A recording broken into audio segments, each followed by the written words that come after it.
Hey guys, welcome back to the channel. This is story about what if godlike Naruto steals Forbidden Scroll and Sasuke and Sakura bashing part 1. Before I start, please do support for more amazing content and comments for part 2. Do consider to subscribe my channel and share my video to your friends and check out the description as well. Let's start the video. Uzumaki Naruto, demon container of the Kyuubi no Kitsune, jumped into the clearing with a large scroll tied to his back. Naruto walked towards the cabin that Mizuki-sensei had told him about and set the scroll on the ground beside it.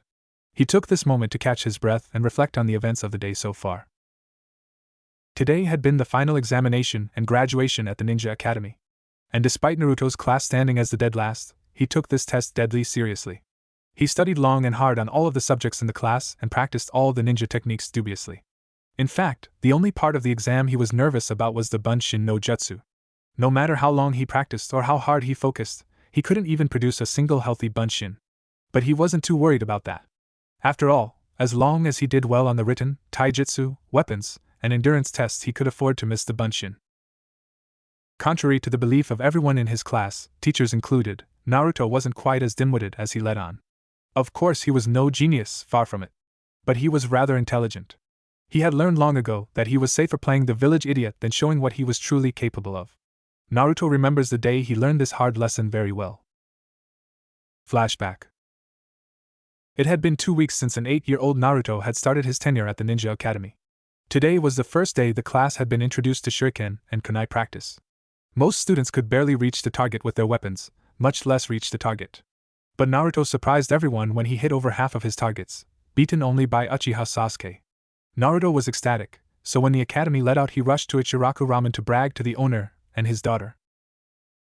3 bowls of miso ramen later, Naruto was retelling quite loudly, his accomplishments at the academy to Ichiraku and Ayam. Unfortunately, his tale was overheard by some passerbys whom did not take well to learning that their resident demon was getting stronger. After Naruto had polished off his final bowl of ramen, he bade farewell to the proprietor and his daughter, and made his way home to his tiny apartment. On his way home he was stopped by several men stepping out of an alley. "So brat, we hear you're pretty good with a shuriken," said one man who seemed to be inebriated.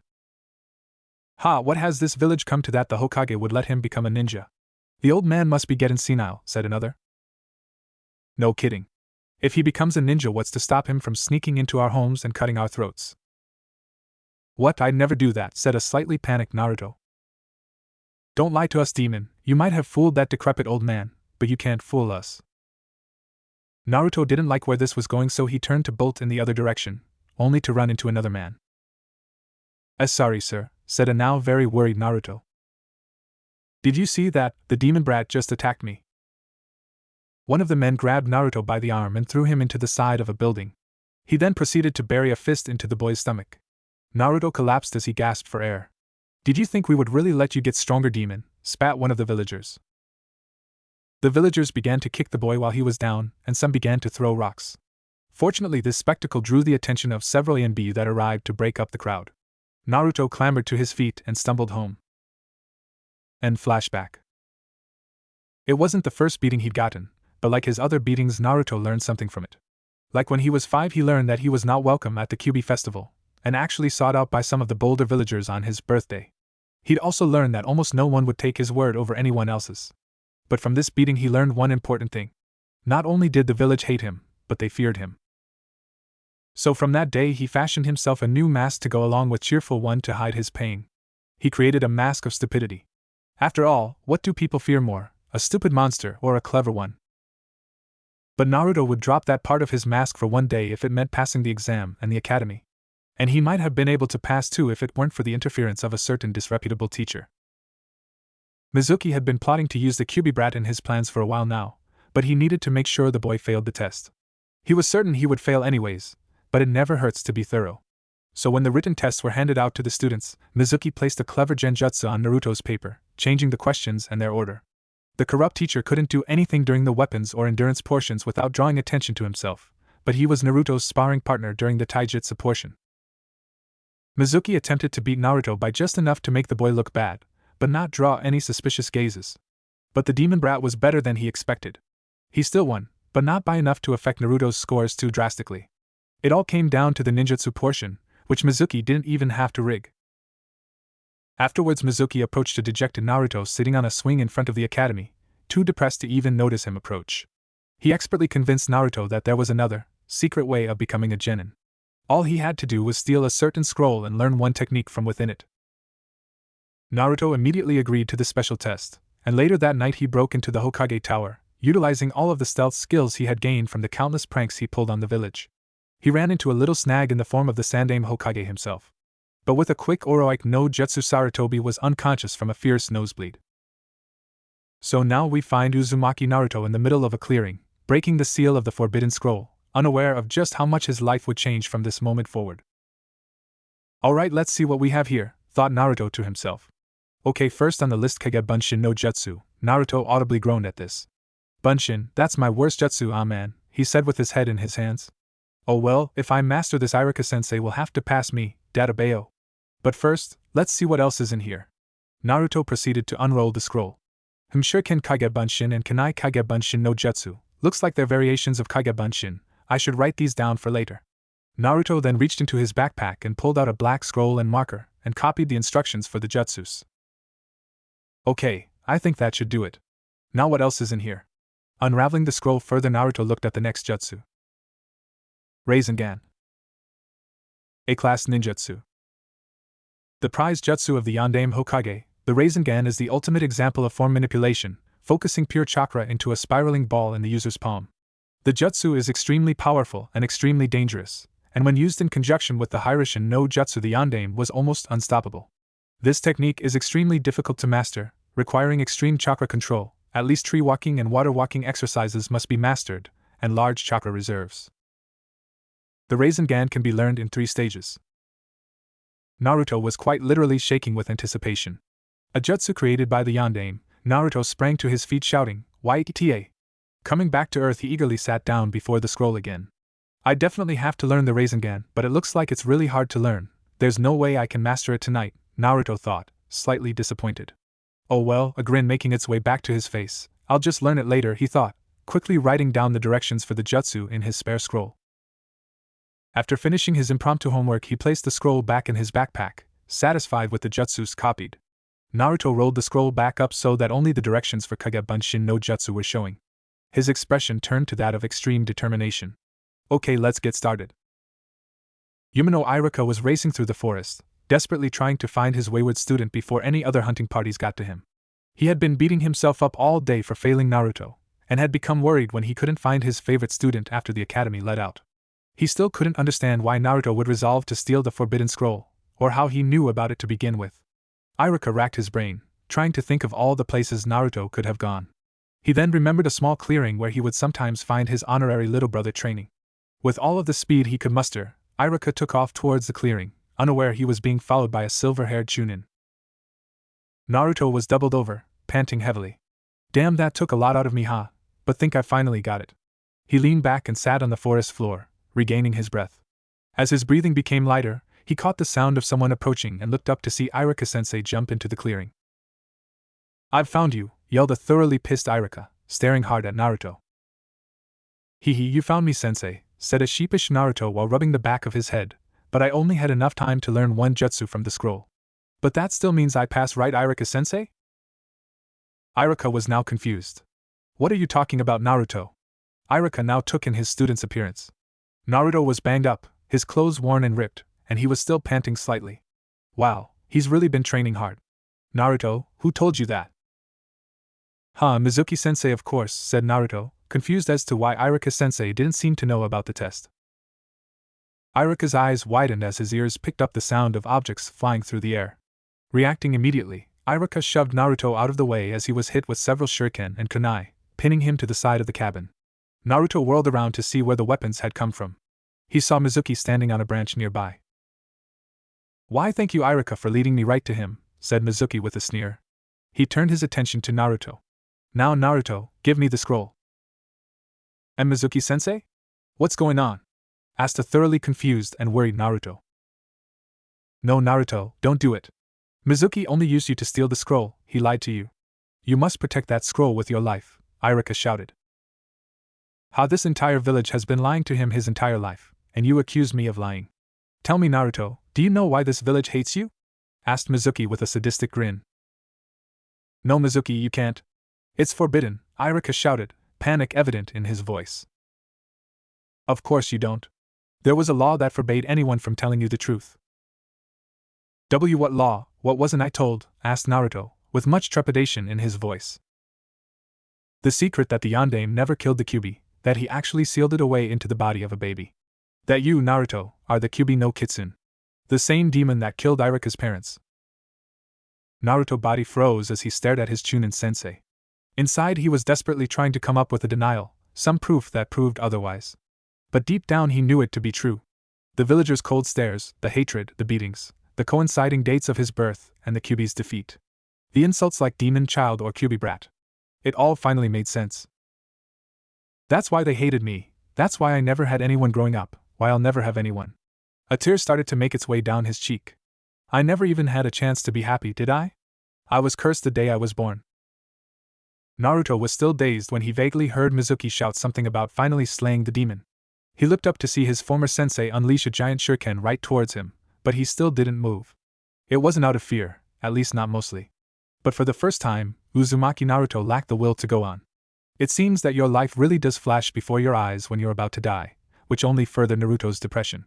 Closing his eyes, Naruto awaited the bite of the steel. But the bite never came. Instead, Naruto felt something warm and wet hit his face. Opening his eyes, he was shocked once more. In front of him, Iruka was hunched over and blood dripping from his mouth, having taken the giant shuriken directly to his back.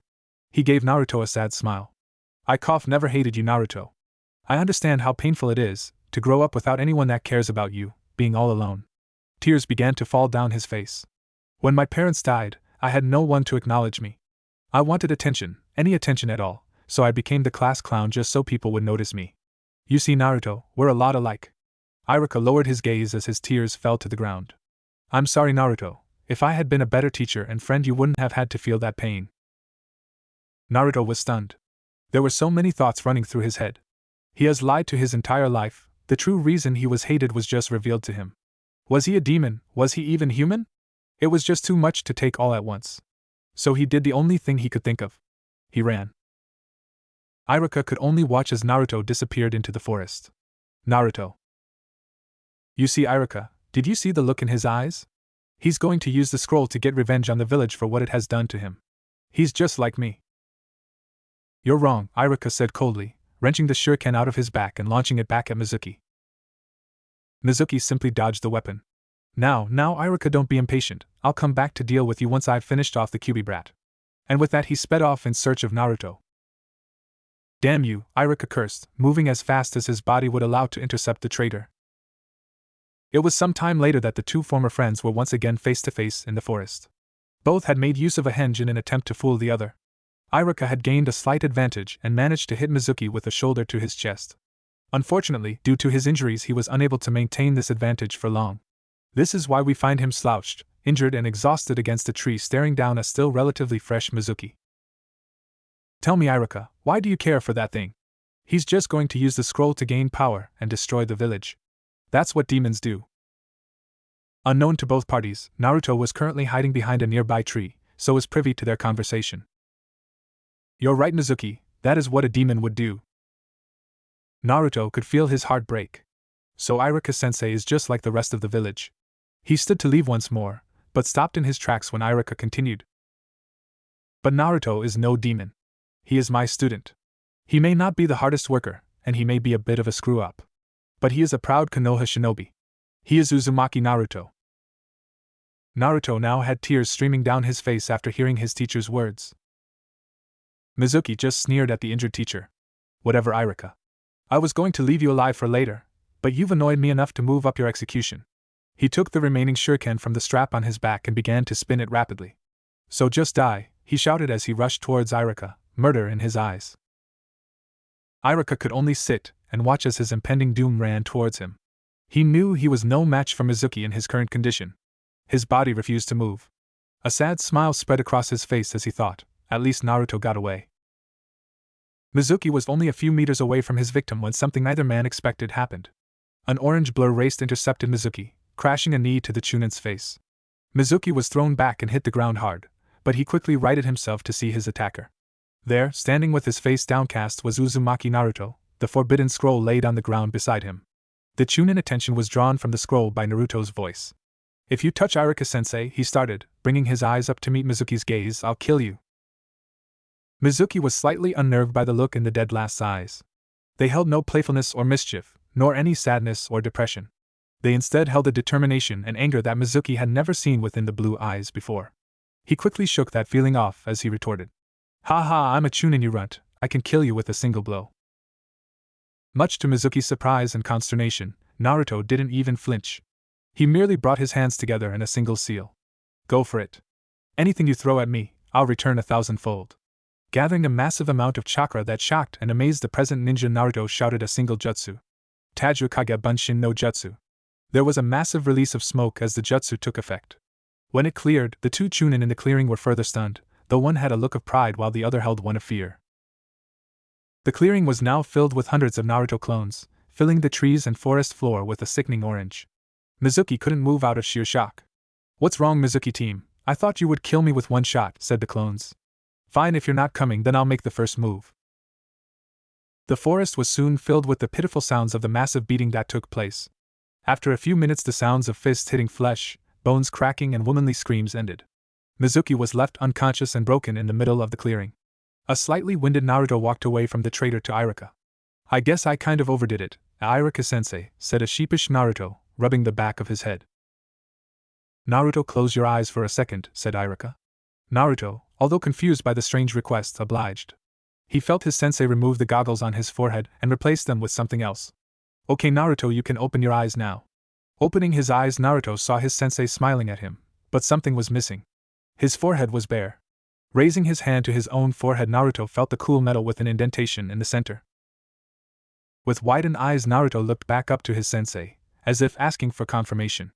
Congratulations, Naruto, you pass. Iruka had to bite back a wince as Naruto tackled him around his midsection, putting him into a painfully tight hug. Thank you, thank you, thank you, Naruto shouted into his chest. You earned it, Naruto, said Iruka, who finally managed to pry off his now former student. Now I think that we should be returning that scroll to the Hokage, and we might want to get Mizuki to a hospital. Naruto put on a fake pout.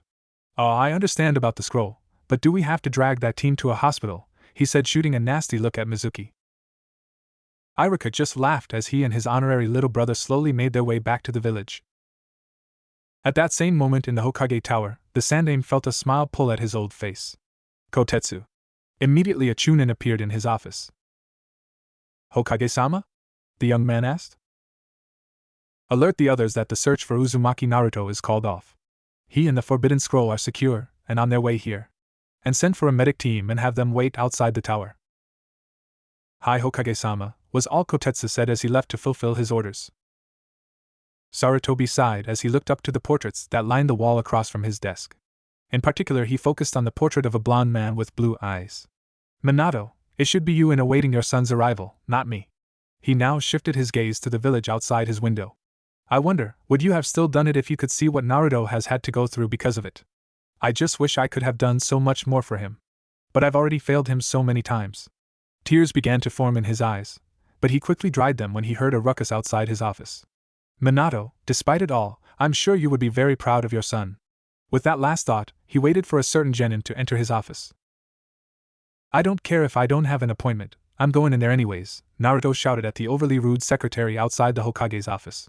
And with that he burst through the double doors leading to the man Naruto saw as a grandfather. As always, the old Hokage was sitting behind his desk with the warm smile he gave Naruto. Naruto grinned sheepishly as he said, Hey old man, I guess I have some explaining to do. Sarutobi merely chuckled, Not at all, Naruto.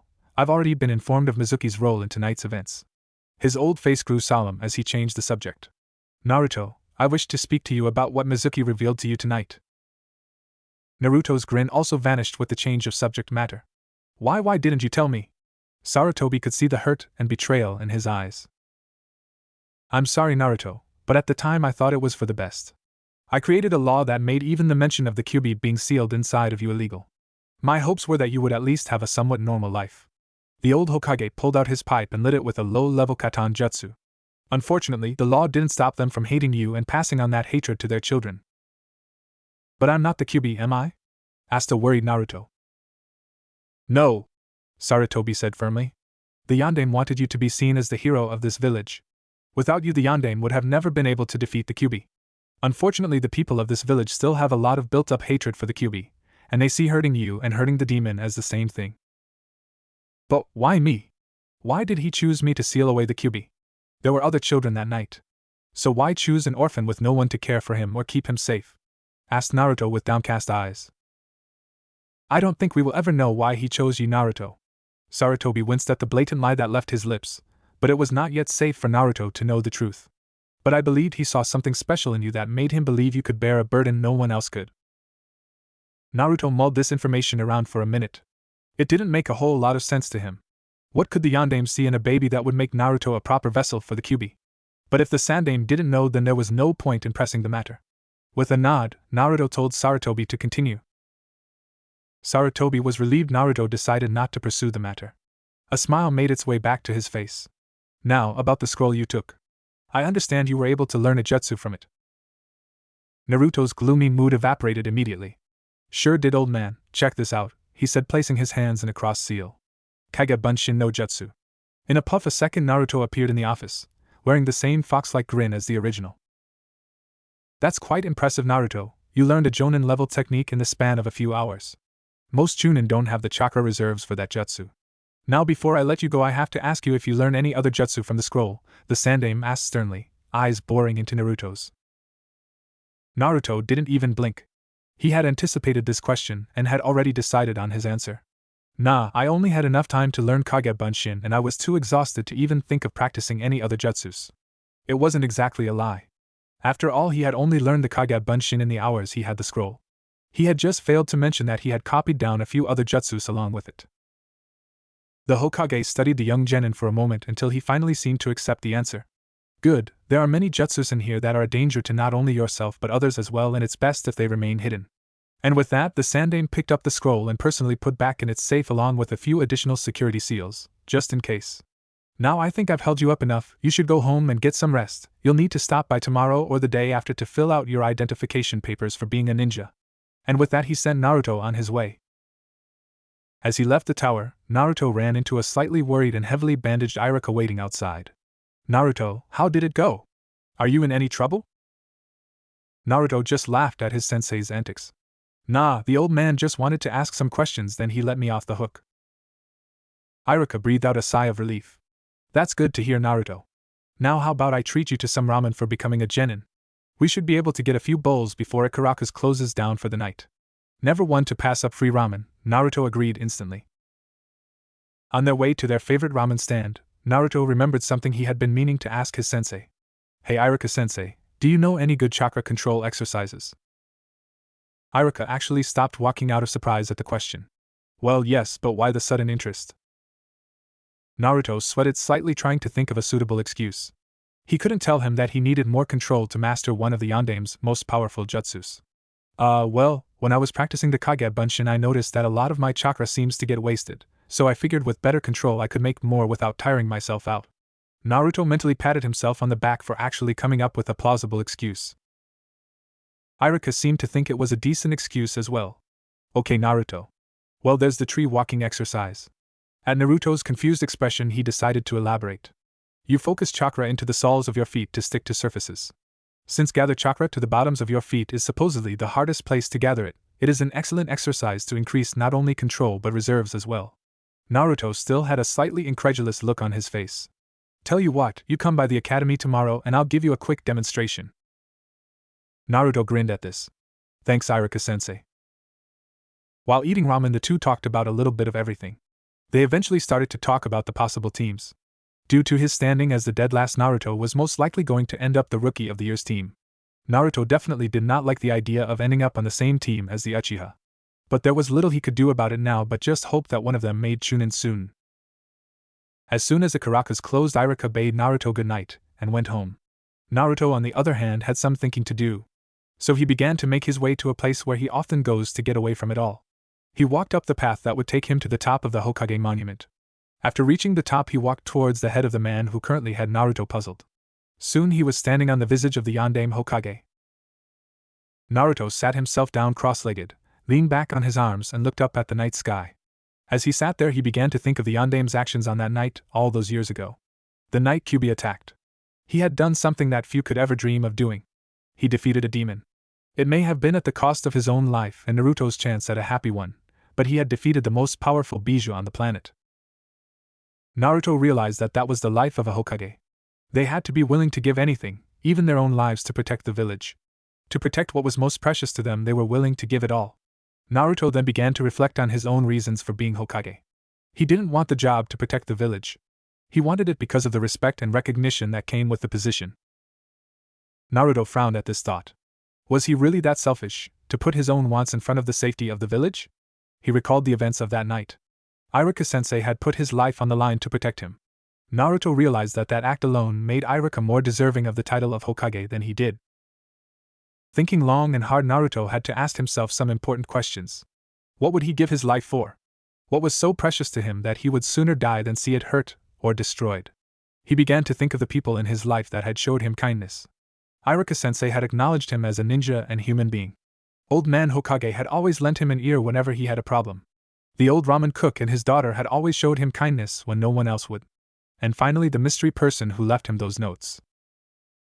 Flashback. It had been almost 3 months since Naruto had started attending the academy. He was currently practicing in the training field behind the academy after hours. For the past 2 hours he had been trying to summon his chakra. The reason he was having so much trouble was due to the fact that when the instructors had begun the lecture on how to summon one's chakra, one of them saw fit to remove Naruto from the class. He claimed he was causing a disruption to the other children's learning when in reality he was merely asking a question. So now Naruto was left to figure it out by himself based on the tidbits of information he could get off the other students. So far he was having no luck. He was just about to give up and go home for the day when he heard a soft thud from behind him. Turning around, he saw a kunai with a piece of paper attached to it. Naruto looked around him for any sign of the person who had thrown it but found no one. Shrugging to himself, he reached down and picked up the kunai and note. Inside the note were instructions explaining what chakra was and how to summon it. The script was written in very elegant handwriting that led him to believe it was written by a girl. But just what girl he never found out. Flashback ends. Over the years, Naruto had received several of those notes. Sometimes they helped with training, like basic taijutsu stances or weapon throwing techniques. Other times they just offered words of encouragement. He had even received the goggles he wore so frequently as a birthday present from the mystery person. Whoever they were, Naruto considered them precious to him. He would give anything to protect these people and what they stood for. They saved him from loneliness. And he would go to the ends of the earth to make sure they stayed safe, including protecting the entire village. With his mind made up, Naruto stood and walked to the edge of the monument. Looking down at the face of the man who had been Konoha's greatest Hokage, Naruto spoke. I don't know why you chose me, or even if you had a reason for choosing me, but I swear to make you proud. Naruto pulled out a kunai and brought it to his palm, slashing it open so blood would flow. From this day forward I vow to become Hokage, not for acknowledgement or recognition, but to protect those who are precious to me and to protect the village that was so precious to you. And with this vow he made his way back into the village, to his apartment. Deep down he could feel that this night would be a changing point in his life. And he couldn't help but smile at the prospect of what tomorrow could bring. Naruto awoke with a groan, silently cursing whoever it was that invented alarm clocks. He glanced at the soon-to-be-doomed clock to see the time was only 6 o'clock in the morning. Groaning again, Naruto had to remind himself as to why he was waking up this early. He remembered he wanted to catch Iruka-sensei early today at the academy to learn the tree walking. Iruka normally arrived early at the academy to prepare the day for his students. Naruto wanted to have as much time as possible today to learn the control exercise. Quickly dispatching the alarm clock in the most destructive way possible, Naruto pulled himself out of bed and jumped into the shower. A few seconds and a girlish scream later, Naruto remembered he needs to check the water temperature before entering the shower. But there's no faster way to wake up than being doused in ice-cold water. Finishing up in the bathroom, Naruto re-entered his bedroom to get dressed. Taking a look at his orange jumpsuit, he let out a sigh. He had worn the same jumpsuit for years, simply because it was bright and drew the attention of others. But it definitely wasn't proper attire for a shinobi. I like orange just fine, but it's not exactly easy to hide if you're wearing clothes that practically glow. If I'm going to start taking this job seriously, I'll need to dress the part. I guess that means no more orange. He paused for a second. Okay, a little bit of orange, he thought with a grin. Due to it being the only clothing he owned that still fit him, Naruto was stuck with the jumpsuit until he could buy a new wardrobe. He planned on doing so later that day. So he dressed in his jumpsuit, hopefully for the last time. After a quick breakfast of instant ramen, Naruto started to make his way to the Ninja Academy. On his way there, Naruto began to think of the new training he was about to undergo. With this training I'll be one step closer to Hokage. That thought made him pause. What did it take to become Hokage? The Hokage is the strongest ninja in the village. Not just in body, but strength of the mind as well. He began to alter the course of his trek slightly. I wasn't exactly the smartest kid in my class, and my genjutsu skills suck worse than anything. I have a pretty decent grasp of basic taijutsu, but that could always be improved. Naruto mentally started to tally up the amount of training he would need to do to correct these deficiencies. Man, this is gonna take a hell of a lot of work, he thought, but his eyes took on a look of fierce determination. But I will become Hokage, no matter what. Before his meeting with Iruka-sensei, Naruto took a quick detour to the shinobi library. He had only been there once before, but was soon thrown out by the harpy of a librarian and hadn't been back since. He decided to enter under a henge this time around. Outside the library, Naruto used henge no jutsu to appear as a slightly younger boy with brown hair, green eyes, and whiskerless cheeks. He also changed his clothes, since he was the only villager that actually wore that much orange. Upon entering the library, he had to fight back a frown when the librarian came into view, instead settling on a friendly smile. "Good morning, young man, may I help you?" asked the woman in a polite voice. "You wouldn't be so friendly if you knew who I really was," thought Naruto.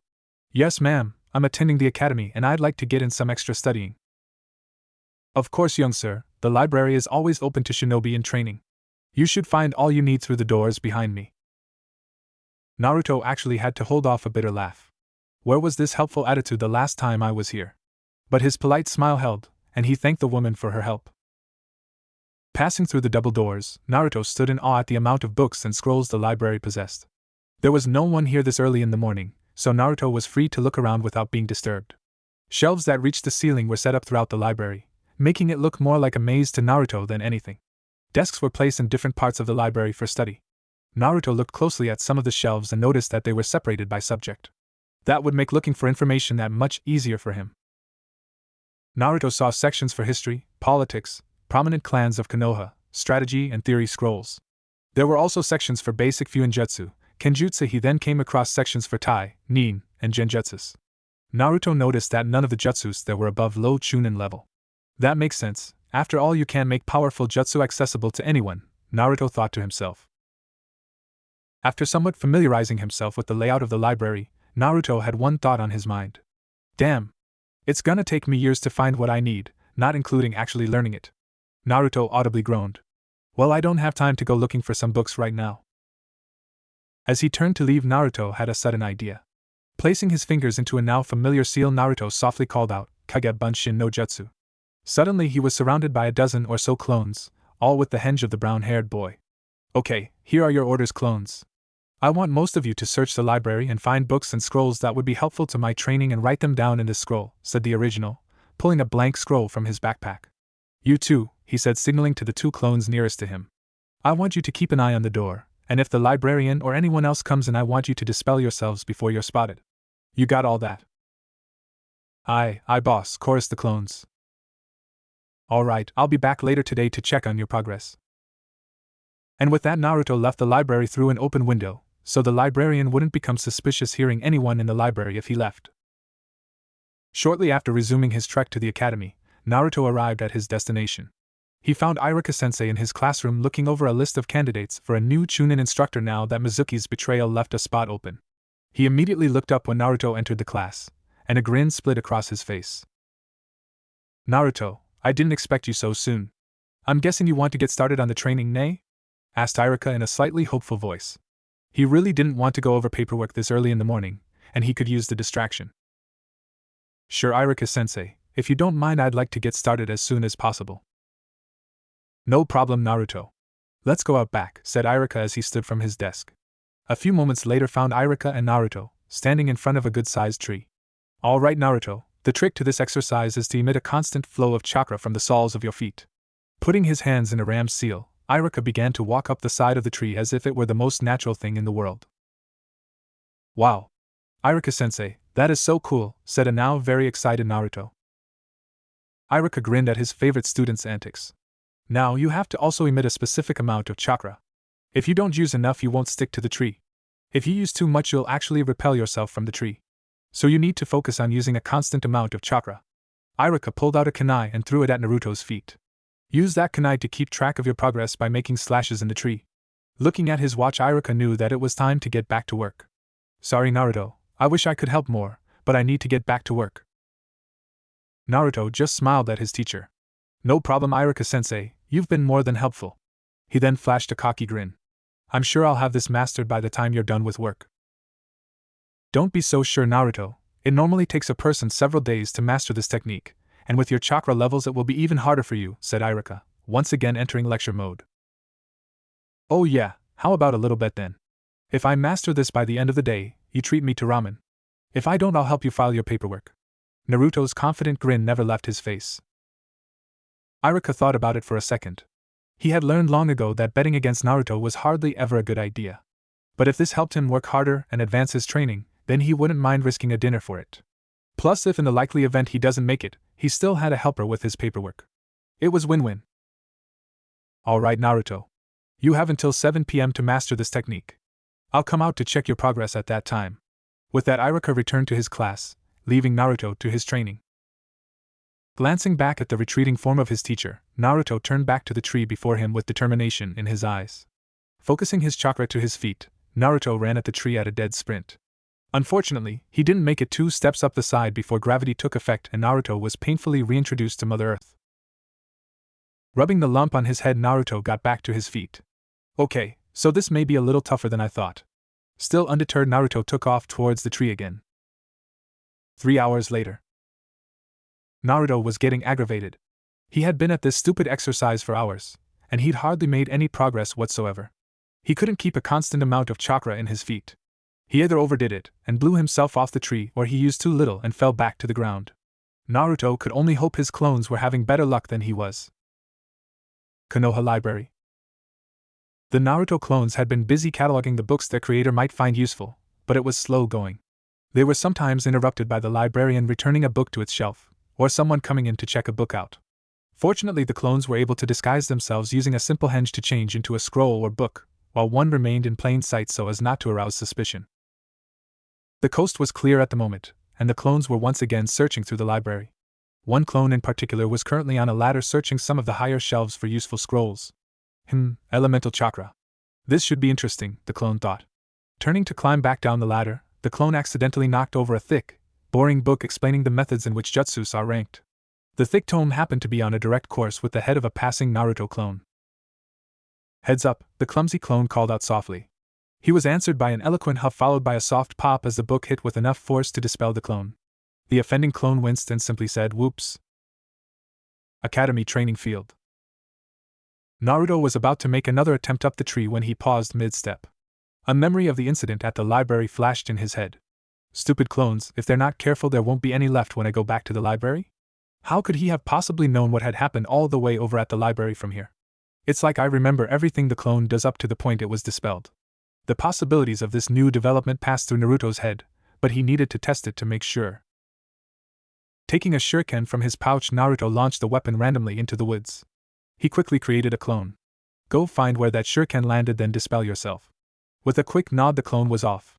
A few minutes later, Naruto felt the clone's memory enter his mind. He saw the shuriken lodged in a small sapling next to a large boulder.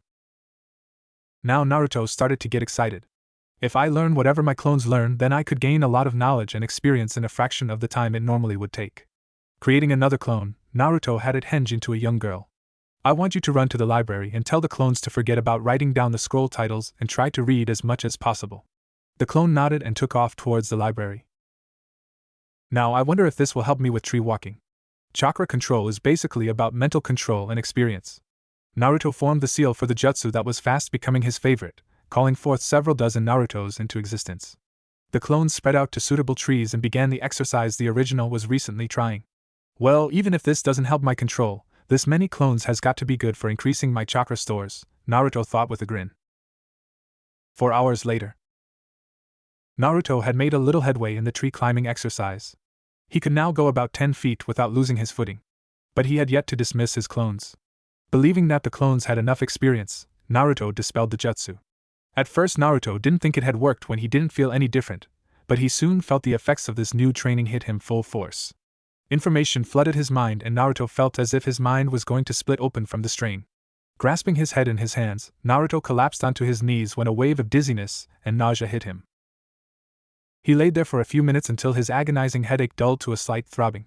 Making his way to his feet while panting heavily, Naruto slowly regained his bearings. Note to self: never dispel that many bunshins at once ever again. Once he had caught his breath and rested for a moment, Naruto once again turned to his tree.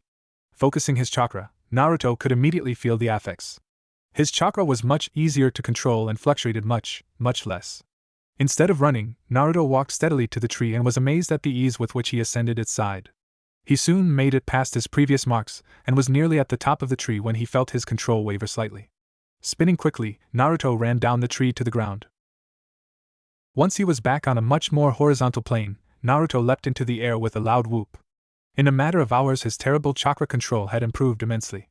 It wasn't perfect by any means, but it was a definite improvement. But he would need a lot more control if he is to master the Rasengan. Naruto tried to think of ways to further improve his control. He then remembered a basic chakra control exercise that Iruka-sensei had taught his class when he was younger. Racing up the side of the tree once more, Naruto soon came down with a single leaf. Placing it on his forehead, Naruto emitted just enough chakra to make the leaf stay put without blowing away. He then turned to the tree and tried running up the side again. Having to focus his chakra in more than one place was more difficult than he imagined, and he soon lost control after only a few feet. Naruto let the leaf fall from his head as he performed Kage Bunshin with the same amount of chakra he used last time. His eyes almost popped out of his head when he saw that he created nearly double the amount of Bunshins than he had before. Okay, it's official. Chakra control. Kicks ass. Each of the clones soon found a tree and a leaf to continue their training. 7 p.m. Iruka had just finished with all of his paperwork and was making his way to the training field he had left Naruto in. If he was honest with himself, he didn't really expect that much from Naruto.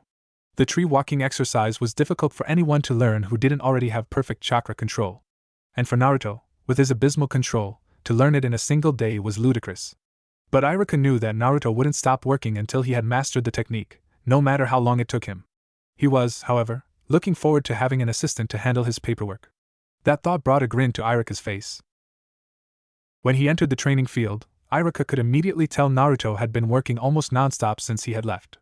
He was haggard, panting heavily, and had several bruises and scratches from falling repeatedly. Once again Iruka smiled. It was good to see Naruto dedicate himself so readily to becoming a good shinobi. Iruka stopped walking a few feet from Naruto. Naruto looked up at his sensei still panting heavily. I can tell you've been working hard, Naruto, but you couldn't really expect to master this in a single day. Heck, it took me a whole week to learn it. So don't be too down on yourself for not getting the hang of it immediately. Iruka was surprised, however, when Naruto's face split into a grin. Iruka recognized that grin. It was the same one he used when he knew something you didn't, like when he was about to pull off a prank. Oh, I wouldn't say that, Iruka-sensei, said a voice from above the two. Looking up, Iruka's jaw almost unhinged itself when he saw Naruto hanging upside down from a high branch by nothing but his chakra. Looking back down at the Naruto on the ground, he was further surprised when it erupted into a cloud of smoke. Kage Bunshin, thought Iruka. What how when Iruka sputtered. Taking a moment to organize his thoughts, Iruka got out a coherent sentence. How the hell did you master that in a single day? He shouted. Naruto just laughed at his teacher's reaction. You'd be amazed at the versatility of Kage Bunshin, Iruka-sensei, he said with a foxy grin. The answer hit Iruka like a ton of bricks. He had heard that Kage Bunshin could be used to accelerate training by gaining the experience of the clones. But for Naruto to figure that out so soon after learning the technique and to use it to such an effect was incredible. Iruka sighed in defeat. Well, Naruto, I guess you won the bet, so ramen is on me tonight. Alright, free ramen, Naruto shouted. He calmed down after a moment. Okay, Iruka-sensei, I'll meet you at a Karaku's in an hour. I got to run home to clean up, I smell worse than Kiba. Iruka laughed at Naruto's joke. Alright, Naruto, I'll see you there. Bidding his farewell, Naruto began to run back to his apartment. After he got out of sight of his teacher, Naruto started to run in the direction of the library. He knew he would have to be careful when he dispelled the library clones. They each had been learning several different things for the past day instead of all the same thing like those he used for tree climbing. He decided to dispel them one at a time to avoid mental overload.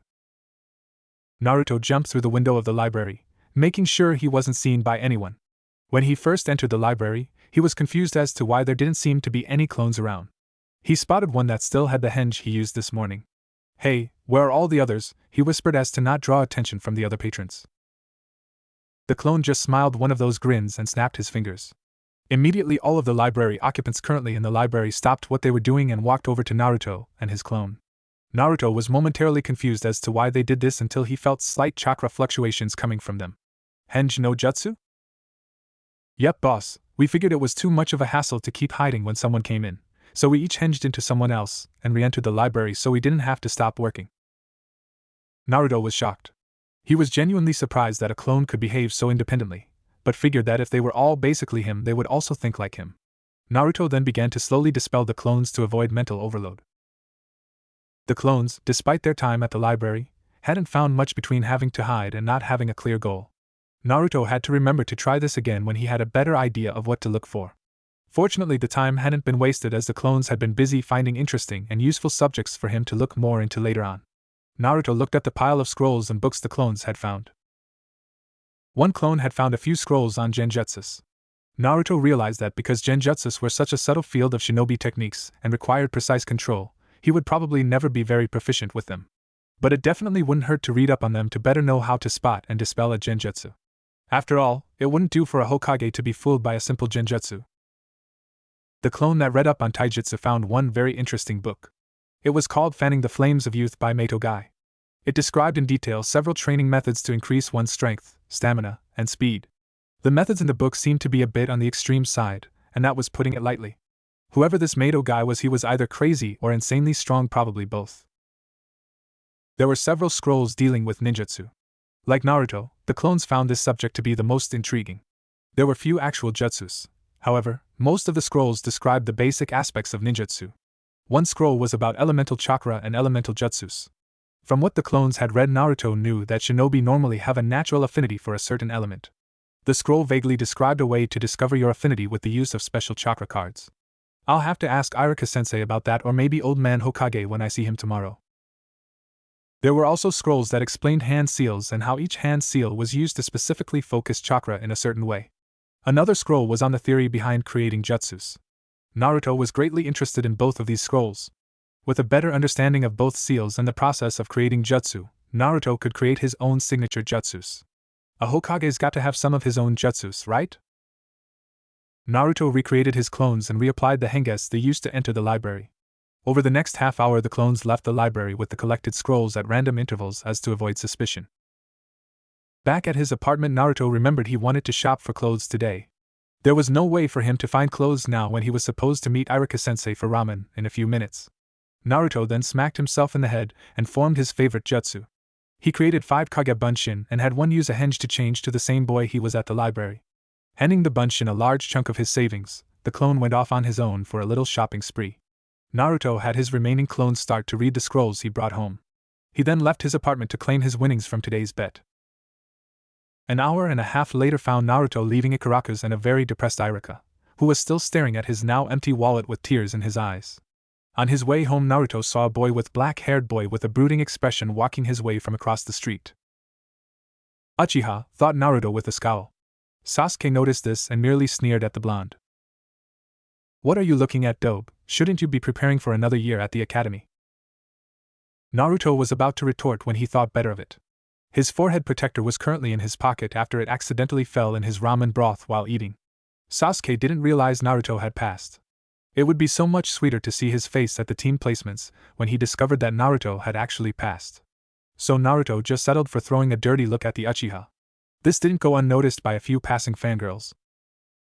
Hey, don't look at Sasuke-kun like that, you loser, shouted one. Yet just because he's better than you doesn't mean you can look at him that way, shouted another. Normally Sasuke would groan about fangirls following him around, but decided to just smirk at Naruto. They're right, you know, but don't feel bad. Not many could hope to match an Uchiha. We are the elite after all. Naruto was royally pissed now, but he swallowed his anger and stalked off home. Once Naruto entered his home, he immediately created a clone that henged to look like Sasuke. So you think you're so great, team? Well, eat this, he said as he buried his fist into the clone's face, causing it to poof into a cloud of smoke. Damn Uchiha, he thinks he's so great because this entire village put him up on a damn pedestal. Someone needs to knock him down a peg. Naruto paused for a second, and then shook his head. No, I shouldn't think like that. My goal is to become Hokage, not beat some pompous ass into the ground. He then grinned, although, if I happen to kick his ass along the way, he finished his thought with a slightly evil chuckle. Naruto was brought out of his musings by sound of a scroll being laid down on the kitchen table. He finally remembered the clones he had created earlier, and soon dispelled them. After taking a moment to get over the influx of new info, Naruto entered his bedroom to check out the new wardrobe his shopping clone had gotten him. It wasn't nearly as expensive as he thought it would be, but he realized he should have expected that. After all, the shopkeepers wouldn't recognize him in order to overcharge him. As Naruto looked through the new outfit, he couldn't help but smile. The clone had picked several pairs of pants, mostly black along with some dark blue ones. It had also purchased some dark-colored shirts, again mostly black and dark blue, but also a few white ones. The jacket is what he really liked. It also was mostly black in color, but along the shoulders and upper back it was orange. Not the same luminescent orange as his jumpsuit, but orange nonetheless. In the center of the back where the orange met the black was the red swirl that adorned his current jumpsuit. The clone had also gotten a black cloth to attach his forehead protector to replace his blue one. And finally he had a few pairs of black shinobi sandals. Overall, Naruto was very happy with his new wardrobe. It made him look more serious, but not overly so. The orange was a little darker so he wouldn't stick out like a sore thumb anymore. Naruto reverently placed his new clothes in the top drawer of his dresser and prepared for bed. He had definitely made some progress today. Granted, he hadn't done much in terms of training besides gain some chakra control, but it was definitely a step in the right direction. Maybe I should come up with some kind of schedule, that way I can make the most of the day. After finishing that thought, Naruto let out a monstrous yawn. Well, I guess the schedule can wait a day or two. I'll wait until after I meet my team. After all, my schedule would have to fit around team practices and missions. Naruto discarded his old clothes and climbed into bed. It had been a long day and he was tired, both physically and mentally. But he felt good about himself. Naruto still had a long road ahead of him, but today was the first step towards his dream. He glanced down at his hand to the wound he had made his vow on. It was already healed, leaving only a slight discoloration where the cut had been. I've always healed quickly, I guess now I know why, he thought, his hand subconsciously rubbing the seal on his stomach. But I am not the Kyuubi, and one day this village will see that. And with that final thought he drifted off to a sleep filled with dreams of Hokage robes and seas of ramen. Naruto was awoken again, miraculously, by his still working alarm clock. This time Naruto was able to rein in his urge to obliterate the timepiece. He didn't much feel like paying for a new one. So it was with great restraint that Naruto gently turned off his alarm and began to climb out of bed. Once again he had to remind himself why he was getting up this early again. Then he remembered what he had read in Guy's book. It suggested getting into a habit of an early morning workout to increase stamina and warm up for the day. So he put on a pair of dark blue pants and a dark green shirt for his morning workout. After grabbing a quick breakfast, Naruto left his apartment and made his way to the village gates. Guy had suggested running laps around the village, then do 100 push-ups and sit-ups, do some calisthenics, and kick and punch a training log of 50 times with each limb. The fact that he had suggested doing this with 50-pound weights strapped to each limb forced Naruto to once again question the sanity of the man. Once Naruto had reached the gates, he turned and began his run. After setting a good pace, Naruto began taking in his surroundings. This early in the morning there were few people awake and walking around. The only sounds he heard were those of leaves rustling and birds singing. Naruto found it all incredibly peaceful. He continued running around the village for the next half hour. After he had finished the run, he made his way to one of the many training fields to complete the rest of his workout. It took him another 10 minutes to find a suitable training field. He wanted one that looked relatively unused and secluded so that his training wouldn't be easily stumbled upon. It's not that his new training was secret. Naruto just didn't want to broadcast to the world that he was getting stronger, and he was further developing his skills. What kind of ninja shows off all of his abilities? Deception is a shinobi's greatest tool after all. Naruto wanted to keep the true extent of his abilities hidden, to an extent. He wouldn't handicap his own team just to deceive others, but he wasn't quite ready to give up the advantage of being underestimated. It was the main reason he had beaten Mizuki so easily. Not wanting to waste any more time, Naruto began to do 100 push-ups, followed by 100 sit-ups, through his kicks and punches, and finished with the calisthenics. Needless to say, Naruto was exhausted by the time he was finished. Just the thought of doing all of that with weights on was enough to make him want to cry. Well, if this doesn't make me stronger, then I doubt anything will. With that thought, Naruto picked himself up and trudged home. On his way, he realized that he still needed to buy weights for his taijutsu training. That made him start to think of all the things he had bought and still needed to buy. He had just purchased a new wardrobe the night before. He still needed to buy training weights. Now that he thought about it, he needed to get a new set of shuriken and kunai. Naruto had been using the same set for years now since he couldn't afford a new set with the inflated prices he has to pay. And while he took very good care of the weapons he did have, nothing lasts forever. Guy's book also recommended a diet of different foods that Naruto rarely ever bought.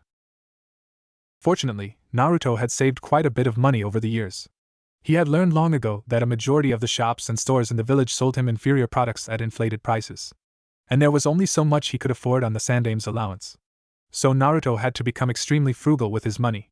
Whenever he came across cheap equipment or clothing, he'd buy it and make sure it lasted as long as possible. Basically, the only food Naruto ever ate was ramen, which was extremely cheap. So Naruto had saved a sizable amount of money. I guess it's time to dig out the rest of my savings. Oh well, what's the point in having money if you're not going to spend it eventually? He'd have to worry about that later. Right now he needed to get ready to go and fill out his papers at the Hokage Tower. So he merely continued on his way to his apartment. After a quick shower, Naruto clothed himself as he had the night before, in black pants and his black/orange jacket. He then turned to his kitchen table, which was currently littered with scrolls from the library. The clones had only made it partially through most of them, but Naruto was very pleased so far. So Naruto formed some hand seals and 5 clones popped into existence around him. Alright, I want you guys to read these scrolls, then dispel yourselves one at a time. All of the clones nodded in unison. Having to explain my plans to my own clones seemed kind of tedious, not to mention I might not have the chance in a combat situation. But they're basically me, so they should know what I know, right? With that thought, Naruto thought of a random number and created another Kage Bunshin. Naruto turned to the Bunshin and asked what number he was thinking of. 113,088, the clone replied simply. Naruto just smiled and dispelled the clone. That would make things a little simpler. As long as he thought of his intentions beforehand, his clones would already know what to do. Kage Bunshin really was an incredible jutsu. These thoughts pulled Naruto along another tangent. If he could control where his Kage Bunshin appeared when he created them, Naruto would greatly increase their effectiveness in battle. Ugh, if I keep getting distracted like this, I'll never get to the tower. So, without further delay, Naruto took off towards the Hokage Tower. Meanwhile, at Hokage Tower, Sarutobi was currently sitting behind his desk, fingers interlaced in front of his face, deep in thought. He had spent the entire day yesterday reviewing and signing off on all ninja registration papers. And today was going to be filled with the same thing. But that wasn't what was occupying his mind at the moment. That honor fell to a scroll that was now laid out in front of him. The scroll was signed by one Namikaze Minato, given to Sarutobi personally on the day the Yondaime died. The old Hokage sadly remembered the night he was given the scroll. Flashback. The terrified screams of the villagers could be heard from the Hokage's office. Genin and low-level Chunin were trying to evacuate the civilians as quickly as possible. It would only be a matter of time before the force of nature known as the Kyubi no Kitsune finally breached the walls surrounding the village. The ninja of the village could do little more than draw its attention for a while. Every weapon, jutsu, or any form of attack was brushed off and ignored as if they were merely annoying insects. The only thing that allowed the ninja to keep fighting a hopeless battle was the belief that their leader would find some way to stop it. They were stalling for this chance as much as they possibly could. Their possible savior was currently in his office at the Hokage Tower, finalizing his preparations to defeat the Kyubi. The Yondaime Hokage was staring intently at the scroll in front of him, making sure everything was in order. If anyone were to see him now, they would be deeply troubled by the sight. Namikaze Minato, the man who became the strongest shinobi to ever come out of Konoha, now looked broken and defeated. In one night he lost, or was about to lose, everything he held most precious to him. His wife of less than a year, Kushina, had just passed away, giving birth to their son, Naruto.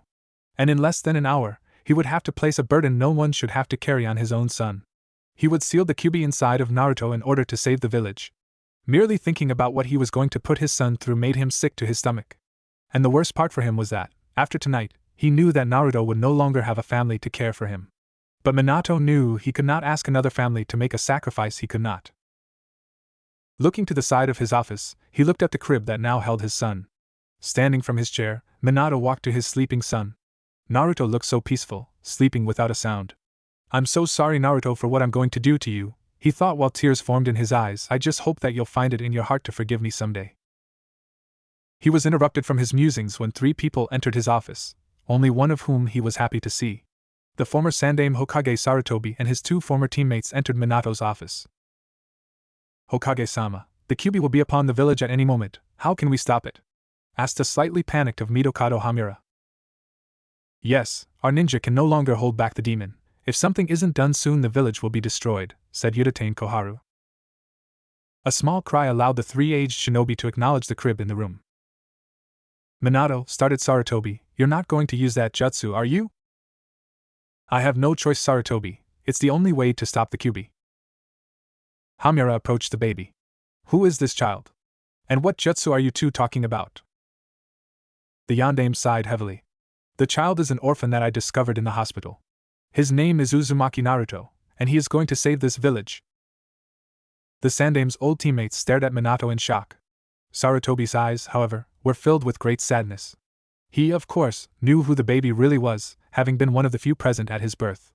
And he knew the price of the jutsu Minato intended to use. The yondaime ignored the looks he was receiving, and continued.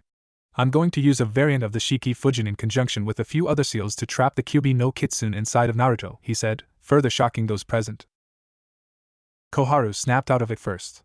So you'll weaken the Kyuubi, then we can finally kill it. No! Shouted Minato, fully enraged.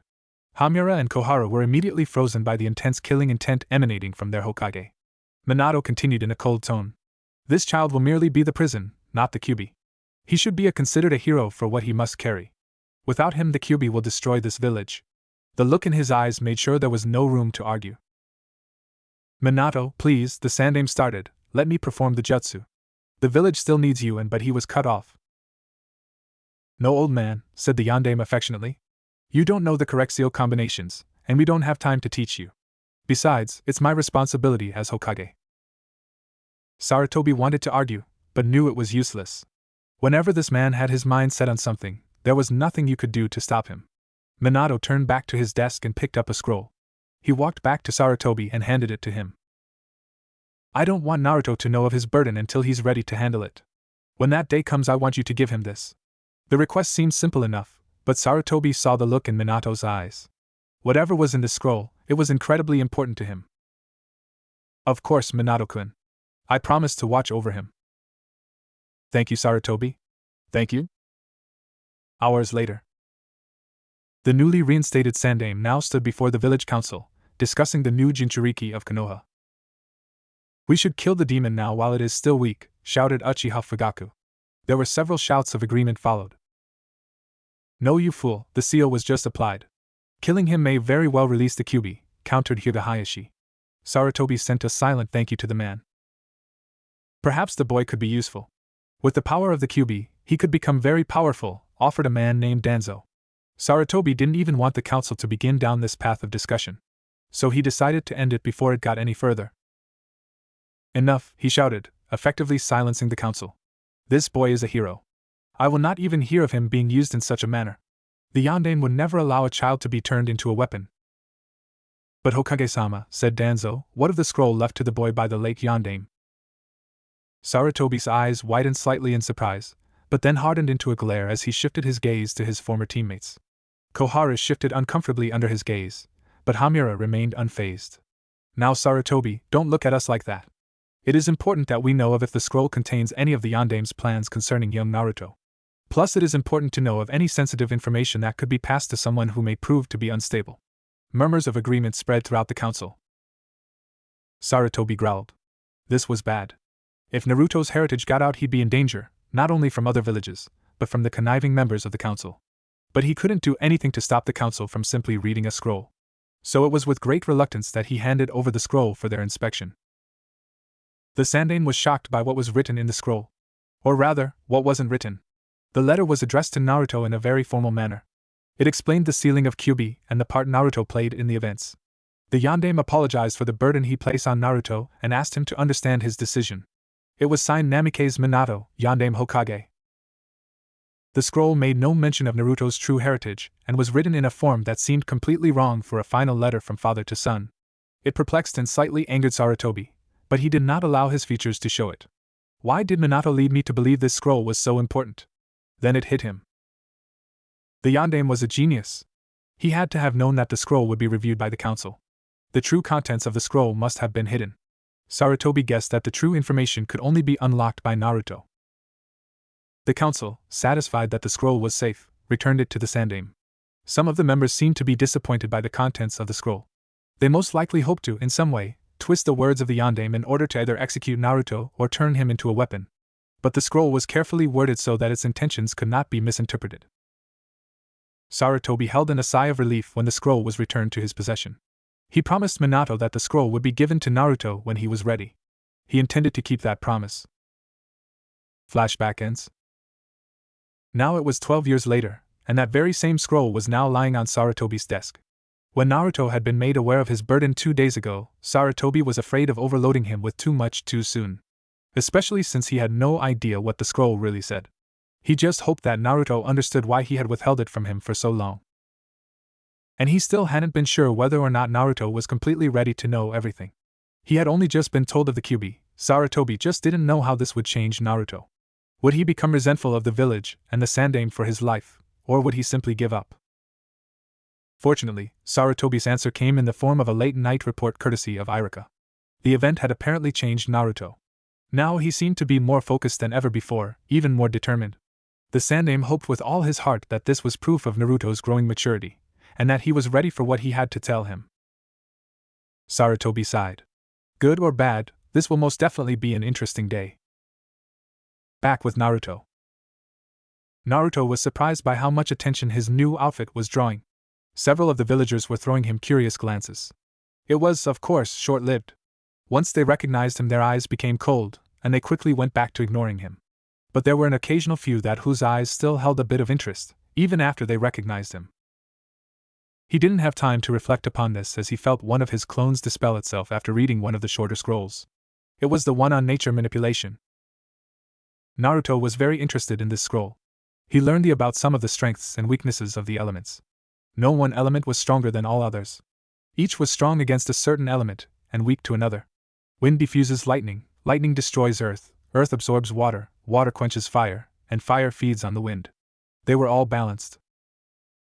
Again Naruto reminded himself to ask the Hokage for one of those chakra cards. He might not be able to start working on his element right away, but it would definitely be beneficial for him to know which element he was aligned with. If anything, he could keep his eyes open for any jutsus for that particular element. Again Naruto had to push these thoughts out of his head for now. There was enough on his plate as it was. If he keeps coming up with new things to train and he'd be pulled in so many directions he wouldn't accomplish anything. I just need to take things one at a time. Well, I guess with Kage Bunshin I could do too, he thought with a fox-like grin. Once he reached the tower, Naruto was made his way to the roof, where a photographer was taking ID pictures. Naruto remembered how he had considered doing something extreme for his photo, like painting himself up.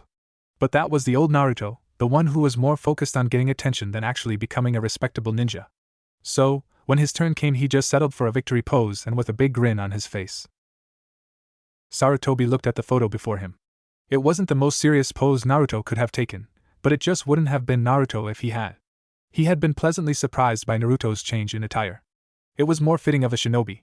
Then he looked up to see said genin in a chair across from him. Everything looks to be in order, Naruto. You and the other genin will meet at the academy tomorrow at 8 a.m. There you will be assigned to your teams and a jounin instructor. Alright Aji-san, as long as you don't put me on some team's team, like Sasuke. Naruto, you know that the teams are made according to your performance and skills shown in the academy.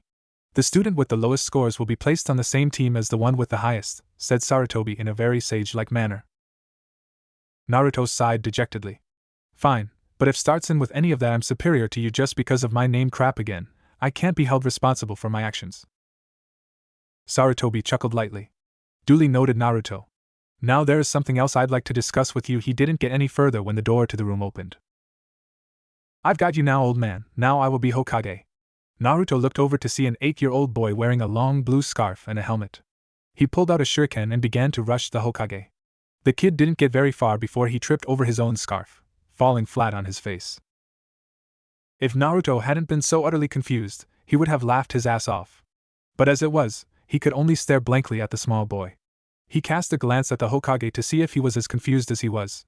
Sarutobi merely sighed in exasperation, pinching the bridge of his nose. Naruto thought he heard him mutter, "This is the 8th time this week." 8th, so this isn't the first time, Naruto thought to himself. He shrugged it off and looked back to the boy, who was now making his way back to his feet. He looked dazed for a moment, then confused as to what just happened. He then looked over at Naruto and pointed an accusing finger at him. You're the one that tripped me when I came into the room, didn't you? Naruto's eyebrow twitched. I didn't trip you, you little brat. It's not my fault you actually tripped over your own scarf. Yeah right, you just wanted to make me look bad, shouted the boy. Naruto was getting tired of this. He stood from his seat and grabbed the kid by the scruff of his shirt. Listen, you brat. Don't go blaming others just because you're a klutz. Before Naruto could continue with his rant, the door to the room again opened. This time a man wearing a bandana and dark sunglasses with normal ninja garb came into the room. He took one look at Naruto and looked like he was going to have a heart attack. Put down that boy this instant, you brat. Don't you know he is the honorable grandson of Sandaime-sama, he yelled. Naruto was surprised. He looked at the boy in his grip, then to the Hokage, trying to see a resemblance. Needless to say, he found none. The boy took his reaction as a fearful hesitation and smirked. What's wrong, not gonna hit me, now that you know I'm the Hokage's grandson? TSCH thought not. Sarutobi winced. Anyone who knew Naruto knew to never insinuate he was a coward. That was just asking for trouble.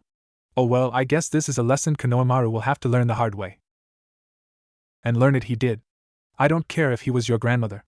And with that said, Naruto brought his fist down upon the boy's head, painfully reacquainting him with the floor. Konohamaru looked up at Naruto in fear and a bit of awe. He's different from the others, thought Konohamaru. Sarutobi cleared his throat to get the attention of those in the room. Once everyone returned their gaze to the old Hokage, he spoke. Now Konohamaru, as much as I enjoy these little visits, I would greatly appreciate not being interrupted during meetings. Besides, aren't you supposed to be studying with your tutor? He asked, casting a glance at the other man. I hope my grandson isn't too much for you to handle, Ebisu. Ebisu started to sweat lightly. No, Hokage-sama. Your grandson just got away from me for a moment. Sarutobi merely waved him off. Very well, just try to lessen the frequency of these incidents. After receiving a nod and bow from Ebisu, Sarutobi turned back to Naruto. Now Naruto, I believe we were having a conversation. Perhaps we should continue it in my office. Naruto simply nodded, still a little too confused to speak, and followed the Hokage out of the room. Konohamaru watched them leave. He's having a private meeting with Aji-san? He must be really strong. If I can get him to train me, then I'll be Hokage in no time. Konohamaru stood up and left the room, leaving a still dumbfounded Ebisu behind him. Naruto sat across from the Hokage, waiting for this conversation to begin. When they had first entered the room, Sarutobi sealed the room and then proceeded to pull out a scroll and set it on the desk in front of him. What confused Naruto was Sarutobi's reaction to the scroll's presence. He seemed nervous and a bit apprehensive. What's with Aji-san? Is he worried about what's in that scroll, or is he worried about how I'll react to it? Sarutobi noticed the worried look that was beginning to show on Naruto's face and decided not to delay any longer. Naruto, the reason I asked you in here is very important. I have to ask you to not speak of what you learn here today to anyone other than myself. This information may be incredibly dangerous if it were to fall into the wrong hands, in and outside of the village. Now Naruto was very nervous, but he nodded his head, urging the Sandaime to continue. Sarutobi placed his hands in front of him, interlacing his fingers, trying to think of how to continue this. At length he finally spoke. When you asked me why the Yondaime chose you to carry the Kyuubi, I wasn't entirely truthful with my answer. He saw Naruto was about to interrupt, so he cut him off. The reason I lied was because the Yondaime asked me not to tell you until you were ready. At the time you had just learned of the Kyuubi, one of your senseis had betrayed you, and you had just been in a battle for your life. I wasn't sure how you would take another shock. I wasn't even sure you wanted to be a ninja anymore after what had happened. But after the report I received from Iruka, I believe you are ready for what I have to tell you. At first Naruto was angry that the Sandaime had lied to him. But when he heard it was because of an order from the Yondaime, he was more curious than anything. What could be so important that the Yondaime himself would have it kept from him until he was ready to keep it secret? So he simply nodded to the Hokage, encouraging him to continue. Before we begin, I want you to read this scroll, said Sarutobi, handing Naruto the scroll. Naruto thought it was a strange request, but did as he was asked. He began to read the scroll but didn't get far when something very strange happened. Ink seemed to bleed into the scroll. Naruto lifted the scroll to see if he had somehow set it down in some spilled ink, but there was nothing there. He looked back at the scroll and saw that the ink was forming into a shape. It was a seal of some kind. Looking back at the Sandaime, Naruto showed him the newly formed seal. Sarutobi just smiled. Just as I suspected, a blood seal was placed on this scroll. Blood seal? Asked a confused Naruto. Yes, it is a special seal that can only be released by a certain person. The Yondaime didn't want just anyone to be able to read this scroll. This seal will only open to you. All you have to do is wipe some of your blood across it, and it will release. Okay. This was really shaping up to be a very strange day. Biting his thumb, Naruto spread some blood across the seal. There was a poof of smoke and Naruto found himself holding another scroll. He looked to the Sandaime for the okay and after receiving a nod opened the scroll. Dear Naruto, I don't know what you've been told yet, so I will tell you everything I can in this scroll. I am Namikaze Minato, the Yondaime Hokage, and after tonight I will be dead. The Kyuubi no Kitsune is marching straight towards the village, its intent seems to lay waste to all in its path. I am going to perform a jutsu that will seal away the demon at the cost of my own life. But I cannot seal it into just anything. No inanimate object could possibly hold the Kyuubi's massive power, nor could any animal or tree. The only possible container is a human body, more specifically the body of a newborn baby. Only a newborn can adapt to the Kyuubi's chakra and survive. That is where you come in, Naruto. I am truly sorry to say that I chose you to carry the Kyuubi. I know you must wonder why it was you who was chosen to carry this burden, an orphan with no family to take care of him. But I could not choose anyone else. How could I ask another parent to sacrifice their child, if I wasn't willing to do the same? That is why you were chosen, Naruto, because you are my son. Naruto's eyes widened at this line. It can't be, the Yondaime was my father? For a long time Naruto didn't read the scroll in front of him. He simply stared at the script, as if it was some kind of mistake, and the writing was going to change before him. Eventually his ability to think came back to him, and he continued. I know that this must come as a shock to you, but it is true. You are Namikaze Naruto, son of Namikaze Minato and Uzumaki Kushina. Your mother was an incredible woman, Naruto. She was stubborn, impulsive, and wasn't afraid to start a fight. But she was also caring, kind, and the most beautiful woman I had ever met. I'm sorry, Naruto, but your mother passed away when she gave birth to you. Naruto's eyes filled with tears at reading this. So he truly was alone. His mother had died giving birth to him. She's dead because of me. Wiping away his tears, he forced himself to keep reading. Now don't even think of blaming yourself for her death. With the Kyuubi attacking, the stress became too much for your mother, and she went into premature labor. Your mother would never forgive you if you put her death on your conscience. Ever since she found out she was pregnant with you, you have been the center of her world. She would want you to be happy and be strong when she's gone. You might be wondering why no one seems to know about your famous dad or the fact that you carry my wife's maiden name. There's a simple answer for that. No one does know. Or a very, very few do know. Only a select few even knew I was married and even fewer knew of her pregnancy. In fact, only Sarutobi knows that you are my son. We were going to announce our marriage and your birth right after you were born, but with the Kyuubi's attack we never got that chance. I kept my marriage to Kushina and her ensuing pregnancy a secret for her and your protection. I've made many powerful enemies during my time as a ninja and they would not hesitate to hurt the ones I love to get to me. You are both the most precious people I have in the world, and in one night I'm going to lose the both of you. I'm so sorry, Naruto, for forcing this burden on you. I ask that you be seen as a hero, but humans have always feared what they do not understand. I know that I don't deserve your forgiveness, but I had no other choice. And I knew that if anyone could handle it, it's you. I know that your life up till now must have been filled with great sadness and loneliness. Just know that even though we are not there, your mother and I will always love you, no matter what. Goodbye, my son.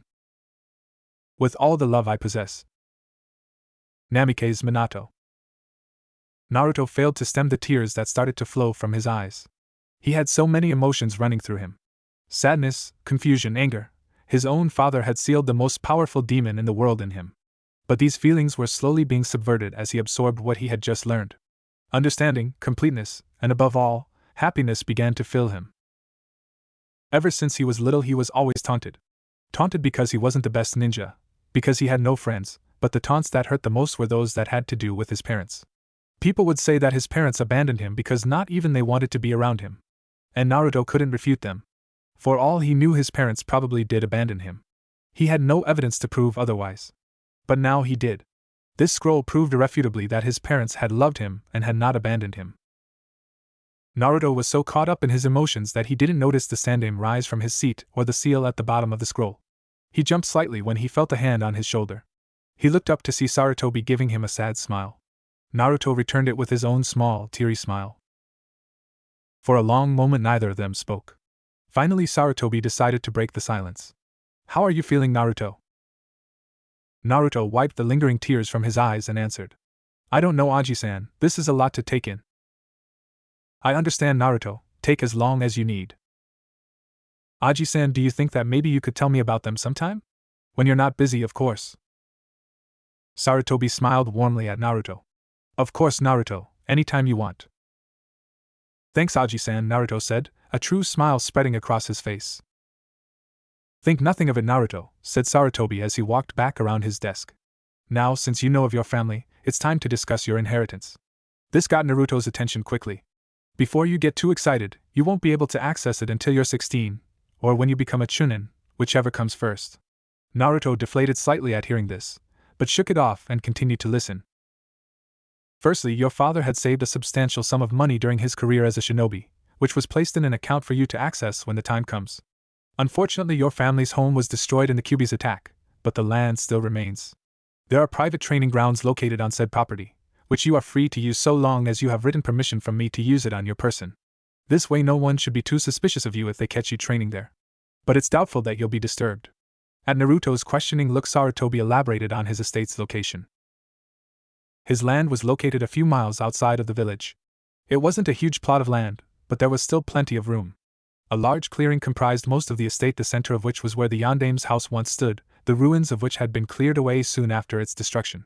The clearing was surrounded by dense forest. Any path that would have led to the land had overgrown since then. A small stream ran through the back of the property. It was lined by large rocks and boulders. The training field was located between the stream and where the house once stood. Any training equipment that was there had most likely become unusable in the absence of upkeep, but Sarutobi said he'd gladly have any equipment replaced. From the Sandame's description, Naruto thought the place sounded wonderful and perfect for his needs. The training field he had used this morning probably wouldn't be vacant every day, and he didn't want to always have to look for an empty one. His family's training field might have been a little out of the way, but it was definitely what he needed. I just wish I had gotten to grow up there, he thought sadly. Well, now that that's taken care of, is there anything else you'd like to discuss? I don't think so. Wait. You see, I've been kind of doing some extra training and I was wondering if you could help me out with some things, said Naruto hopefully. Of course, Naruto, I'll help with what I can. Naruto sighed in relief. Okay, well, I was reading up on some jutsus when I came across nature manipulation. I was wondering if you had one of those chakra cards so I can figure out what nature type I am. Sarutobi sat and thought for a moment. Naruto, I don't think it would be wise to begin studying nature manipulation just yet. It takes years to master one's element, and that's with diligent training. Don't worry, Aji-san, I'm not about to just jump into that kind of training just yet. I just thought it could be useful to know what my affinity is. That way I know to keep my eyes open for those types of jutsus. Sarutobi was surprised at Naruto's reasoning. It did make sense, knowing your elemental affinity was certainly a handy piece of information. But training in your element could be dangerous, especially fire and lightning. He would just have to explain the dangers of improper training. Very well, Naruto. Reaching into his desk, Sarutobi extracted a thin sheet of paper.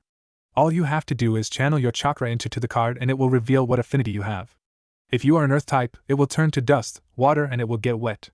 Lightning in the paper will crumble, fire it will burn, and if your affinity is wind it will split in half.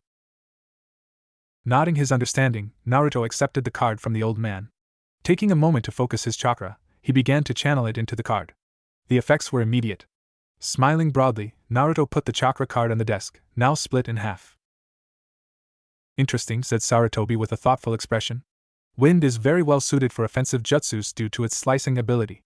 But wind affinity is very rare in Konoha, although I do know of someone who could teach you. Really, who is it? Asked an eager Naruto. My son Asuma is also a wind type, although I would advise that you not seek him out until you are ready to begin your training. Now, is there anything else I could help you with? Yeah, do you know where I can get some weights for strength and speed training? Sarutobi raised an eyebrow at this. Naruto certainly was full of surprises today. There's a small weapons shop on the other side of the village that's run by a friend of mine.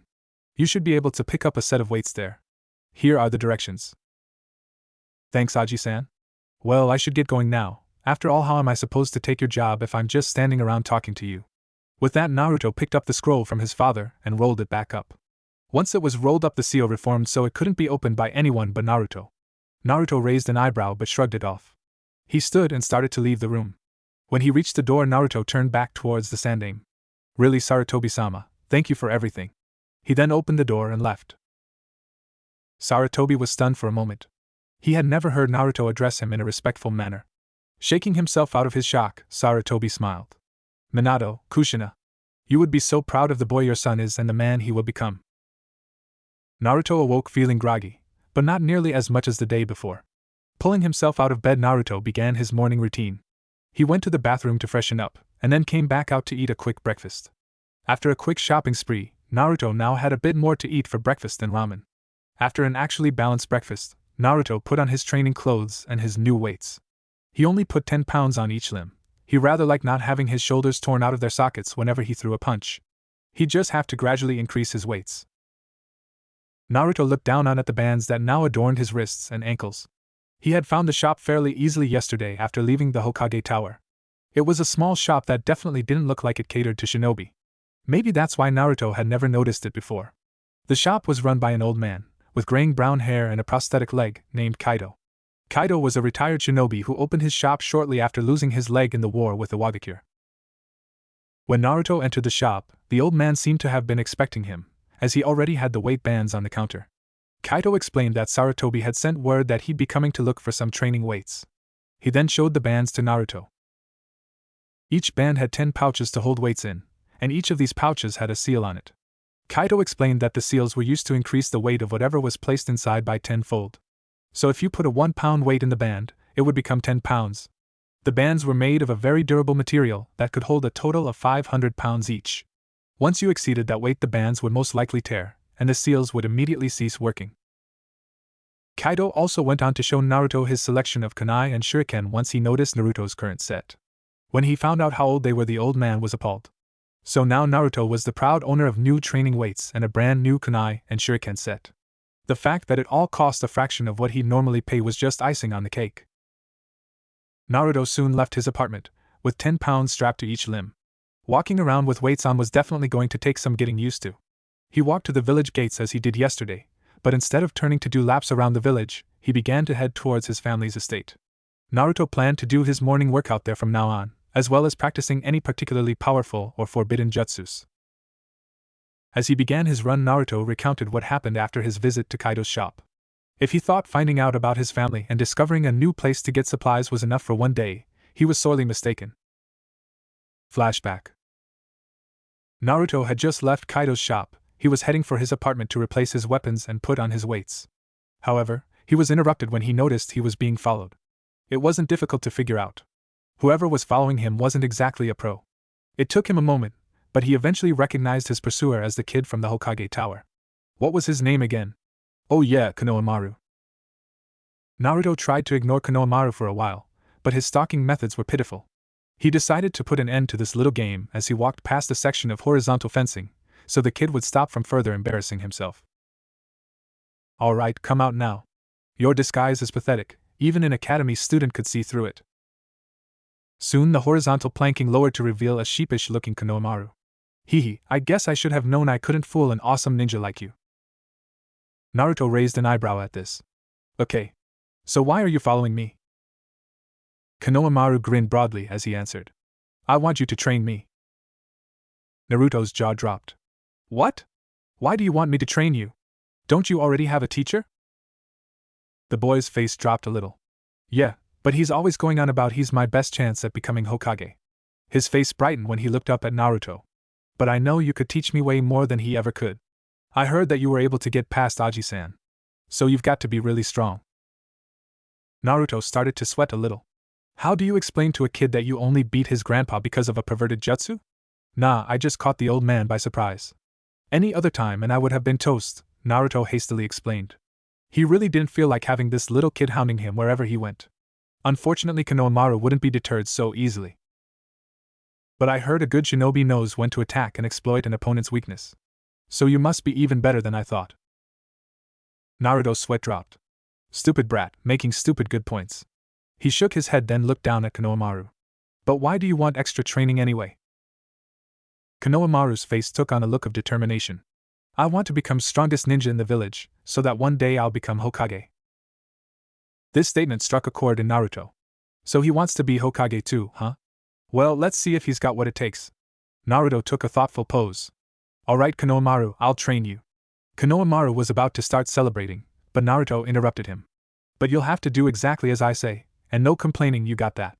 Konohamaru nodded eagerly, and Naruto began to lead him to a nearby training field. Konohamaru was hopping on his toes, excitement pouring off of him.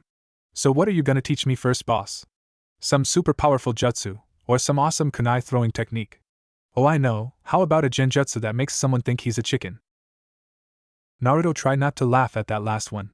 But he started thinking of what he was going to teach the kid. He briefly entertained the idea of teaching him Oiroke no Jutsu. The look on the Sandame's face when he found out Naruto had taught his grandson a perverted jutsu like that would be priceless. But he thought better of it. It would only handicap Konohamaru to distract him, a technique he'd only made up as a joke. No, I need to teach him something that would really be useful to him. I can't teach him Kage Bunshin no Jutsu, it would kill him. So what can I teach him that he won't learn in the academy?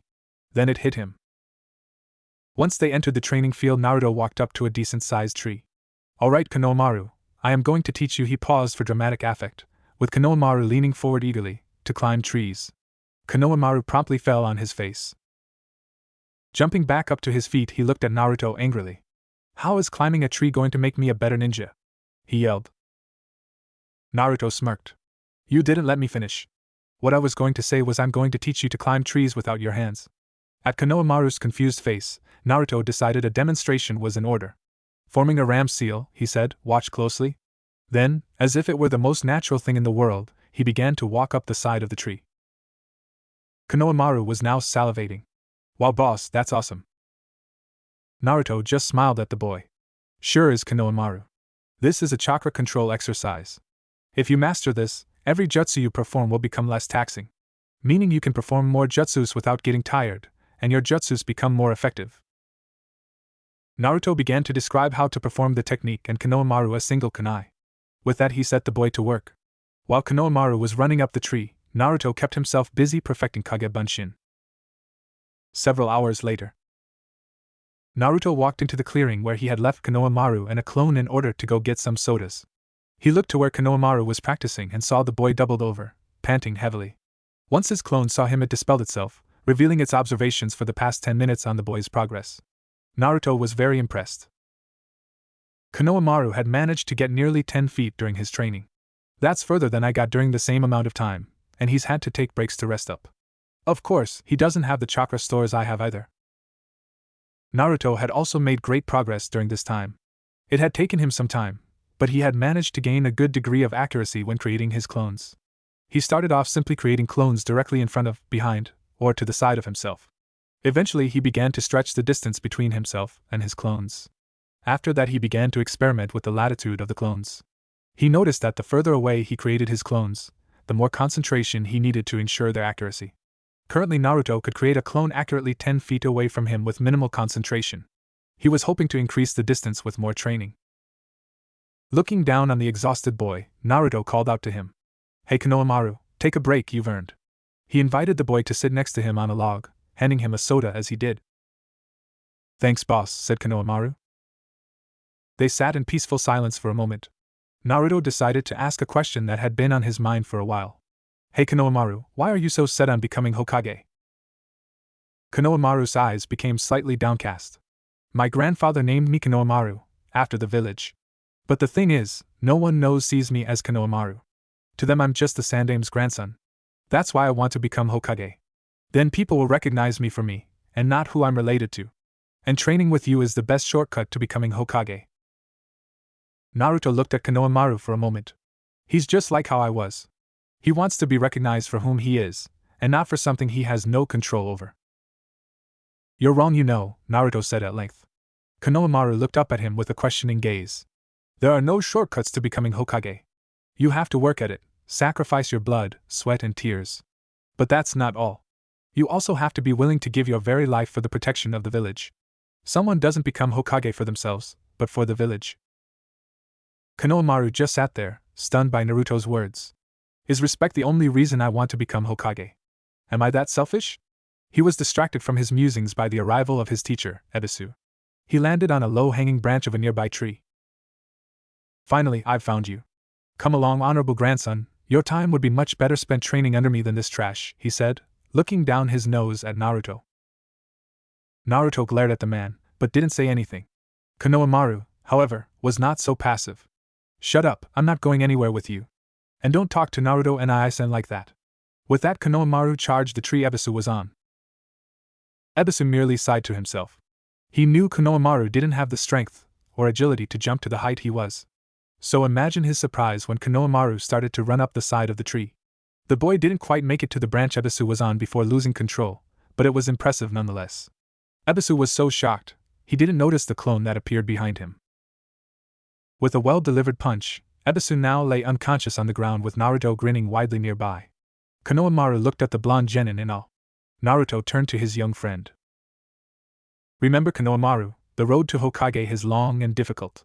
You have to train harder than anyone to obtain the skills for becoming Hokage. And once you've done that, you still have to face me, Naruto said with a fox-like grin. Konohamaru was silent for a moment before he looked up at Naruto, a look of determination in his eyes. Alright, Naruto, from now on I'm no longer your student, but your rival. And one day we'll face each other to see who becomes the Hokage. Naruto smiled widely at the boy. I'll look forward to that day, Konohamaru, I really will. The boys shook hands and went to Ichiraku's for dinner. Flashback ends. Naruto was pulled from his reminiscing when he finally reached his destination. Taking a moment to catch his breath from the run, Naruto looked up to observe his new surroundings. It was just as Sarutobi described it, and then some. The clearing was quiet and peaceful, the grass kept short by grazing forest animals. He could hear the running water of the stream nearby along with the sounds of the forest and its inhabitants. Naruto took it all in and felt his body and mind begin to relax. He might have never been here, but to him it felt more like home than his own apartment. Naruto shook himself out his stupor and proceeded with his workout. Using weights during his workout was incredibly taxing on Naruto's body. By the time he was finished, Naruto had trouble standing, let alone moving. My body feels sore in places I didn't know could feel sore. This is definitely going to take some getting used to. Naruto groaned as he made his way to his feet. His body might protest it, but he did have other things he had to do today. So Naruto left the clearing and began to jog back to the village. Once Naruto made it to his apartment, he stripped off his sweat-soaked clothes and his weights and jumped into the shower. The hot water did wonders for his aching muscles. After he was finished with his shower, he dressed in his now regular wardrobe and replaced his weights. Making sure he had everything, Naruto left to make his way to the academy. He halted just inside his doorway. The clones he had created yesterday had finished with the scrolls and books from the library, so there was really no reason to keep them around. So Naruto created a new group of clones to take the scrolls back to the library. And while Naruto received his team assignments, he was going to have his clones search for anything else that could be useful in the library. Naruto was determined to make use of every second of the day. So with the clones made and on their way to the library, Naruto left for the academy. Hyuga Hinata wasn't having a very good week. Sure, she had passed the genin exam, but the one other person she wanted to pass didn't. It broke her heart to see him sit dejectedly on the swing in front of the academy.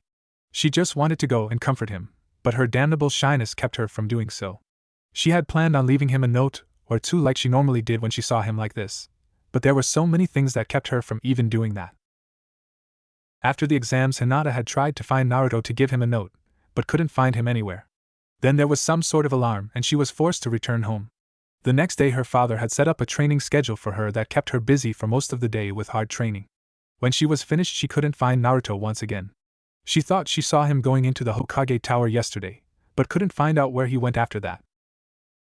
Hinata was becoming increasingly anxious, but didn't feel comfortable leaving a note at his apartment. She wanted to make sure Naruto found the note, and couldn't risk someone else finding it. So Hinata made her way into the academy one last time and sat in her usual seat in the back row, depressed. She was certain that she would never see the hyperactive blonde again. Stupid Hinata. Why couldn't you have just talked to him while he was here? Now it's too late. Now I'll never be able to tell him how I feel. Her thought process came to a halt when she saw a patch of very familiar blonde hair walk through the classroom door. Naruto walked into the classroom and looked around for a place to sit. His legs were still very sore from his workout, so he automatically crossed any seats in the upper rows off the list. Unfortunately, that only left one of two seats, both of which were located next to a brooding Uchiha. Figures. Naruto swallowed his pride and moved to the seat along the aisle, leaving a chair between himself and Sasuke. The Uchiha didn't even acknowledge Naruto's presence, but Naruto wasn't complaining. In fact, no one seemed to have noticed that Naruto was there even though he seemingly failed. That is, until Shikamaru saw him while he was walking to his own seat. "Hey Naruto, what are you doing here? This is only for people who actually passed the exam," said Shikamaru in a bored tone. Instead of audibly replying, Naruto simply tapped his forehead protector with his finger. Shikamaru just sighed and mumbled something that sounded like troublesome. Naruto smiled at this, and even decided to take a page from the lazy Naruto's book. He laid his head on the desk in front of him and closed his eyes to rest up from his workout. He hadn't been napping more than a minute or two when he was rudely awakened by the loud screeches of two bright-haired banshees. Sitting up in his seat, Naruto looked over at the doorway to see the said banshees shove their way into the room. Focusing on the pink-haired girl, Naruto felt his heart leap into his chest. Or at least, that's what he thought he should feel. The truth was, he didn't know what he felt for the Harino girl anymore. He truly did see his life flash before his eyes when he faced Mizuki that night. And for the life of him, Naruto couldn't remember a single moment that Sakura had shown him any kindness. Naruto was trying to figure out what it was that drew him to her in the first place. After a moment of thinking, it hit him. Attention. Naruto was always starved for attention. The main reason he pulled pranks was to get reactions out of people, to get them to notice him. And he always got a response out of Sakura. Granted, it was never a positive response, but a response nonetheless. I didn't like her because of her, but because of the attention she gave me. Maybe there just isn't a girl out there for someone like me, he thought, looking down sadly. He then shook his head sharply. No, I refuse to think like that. I don't know where she is, but there is a girl for me. And I don't care how long it takes, I will find her someday. Naruto thought he heard a soft sneeze from the back of the room, but when he turned around, all he saw was a head of indigo hair ducked down behind a desk. Weird, Naruto thought. He was pulled from his thoughts by a red and pink figure standing next to him. Looking up, Naruto could see Sakura staring hard at him. Move, Naruto, I'm sitting next to Sasuke-kun. Naruto raised an eyebrow. Sakura-chan, you do realize that there's an empty seat right here, don't you? Naruto said, pointing to the chair beside him. Sakura had the decency to blush, but shook it off quickly. Shut up, Naruto, what would you know? You shouldn't even be here, you failed the exam, remember? Well, I took an extra credit test, and Iruka-sensei passed me, said Naruto, thankful he had thought up a plausible story. Whatever, Naruto no baka. Just get out of my way so I can sit next to Sasuke-kun. Without waiting for him to reply, Sakura simply shoved her way past Naruto. Naruto shrugged it off, used to such treatment, and simply leaned back to rest his eyes. Iruka-sensei entered shortly after to give his farewell speech to the genin. Naruto was vaguely paying attention, he just wanted to know what team he was on. He straightened up in his seat when teams began to be called out. Team 7 will consist of Uzumaki Nato. Naruto perked up at hearing his name, Harino Sakura. Sakura's team. Maybe she'll lighten up now that we're on the same team. Looking over at his teammate, he saw she had a look that promised extreme pain directed at him. Then again, I have been wrong before. Uchiha Sasuke. There was an audible groan and a head hitting a desk, but it was soon drowned out by the thrilled squeal of a fangirl. Is there a problem, Naruto? Asked Iruka, looking amusingly at his favorite student. If I say yes, will you put me on a different team? Asked Naruto, still face down. No, Iruka responded flatly. Then no problems here, Iruka-sensei. Iruka shook his head at Naruto's antics. Moving on, your Jounin-sensei will be Hatake Kakashi. Team 8 will consist of Aburame Shino, Hyuga Hinata, and Inuzuka Kiba. Your Jounin-sensei will be Yuhi Kurinai. Team 9 is still in circulation from last year. Team 10 will include Nara Shikamaru, Akimichi Choji, and Yamanaka Ino, and you will be taught by Sarutobi Asuma. With all of the teams assigned, Iruka wished all of his former students good luck. Shortly afterwards, Jounin-sensei began to arrive to collect their teams. I wonder what our sensei will be like, Naruto wondered to himself. 3 hours later. Where the hell is he? Asked Naruto, while repeatedly slamming his head into his desk. Sakura and Sasuke were wondering the same thing, although they were expressing their annoyance in much less violent means. Meaning Sakura was busy fawning over Sasuke, who was just sitting there brooding. Knock it off, Naruto. Can't you see that you're annoying Sasuke-kun? This only added to Naruto's sour mood. Oh well, at least I dropped some clones off at the library, so this time isn't being completely wasted. Naruto stood up from his seat to find some way to relieve his boredom. He then spotted the chalkboard eraser. I know it's lame, but I gotta do something. Picking up the eraser, he walked to the doorway and wedged the eraser between the frame and the door. Stupid dobe, he's a jounin, an elite ninja. He's not gonna fall for some stupid prank like that, said Sasuke with a sneer. Yeah, Naruto, why don't you use your head for once, harped the fangirl. Naruto was about to retort, but stopped when he heard approaching footsteps. Well, it's about time, thought Naruto. He walked to his seat without saying a word, and watched the door intently. Confused by his behavior, his teammates looked to the door as well. After a moment, the door slid open and a silver head of hair popped through the crack. Yo, he started, but was cut off when the eraser landed directly on his head. The room was completely silent, the assembled genin stunned at the fact that it actually worked. Naruto fought valiantly to keep a straight face, but the looks on his teammates' faces was just too much. First a smile cracked across his face, and then a snort escaped his lips. Soon he fell out of his chair, laughing his ass off. Ha ha ha, I can't believe you actually fell for that. This guy's supposed to be a jounin, and can't avoid a simple prank, Sasuke thought to himself. Sakura, ever the bookworm, immediately began to apologize for Naruto's antics. I'm sorry, sensei, Naruto's an idiot, and thought it would be funny. Kakashi didn't show any indication that he was listening to what she said. He merely patted the chalk dust out of his hair and looked at the three genin. My first impression of you is I don't like you very much. Meet me up on the roof in 5 minutes.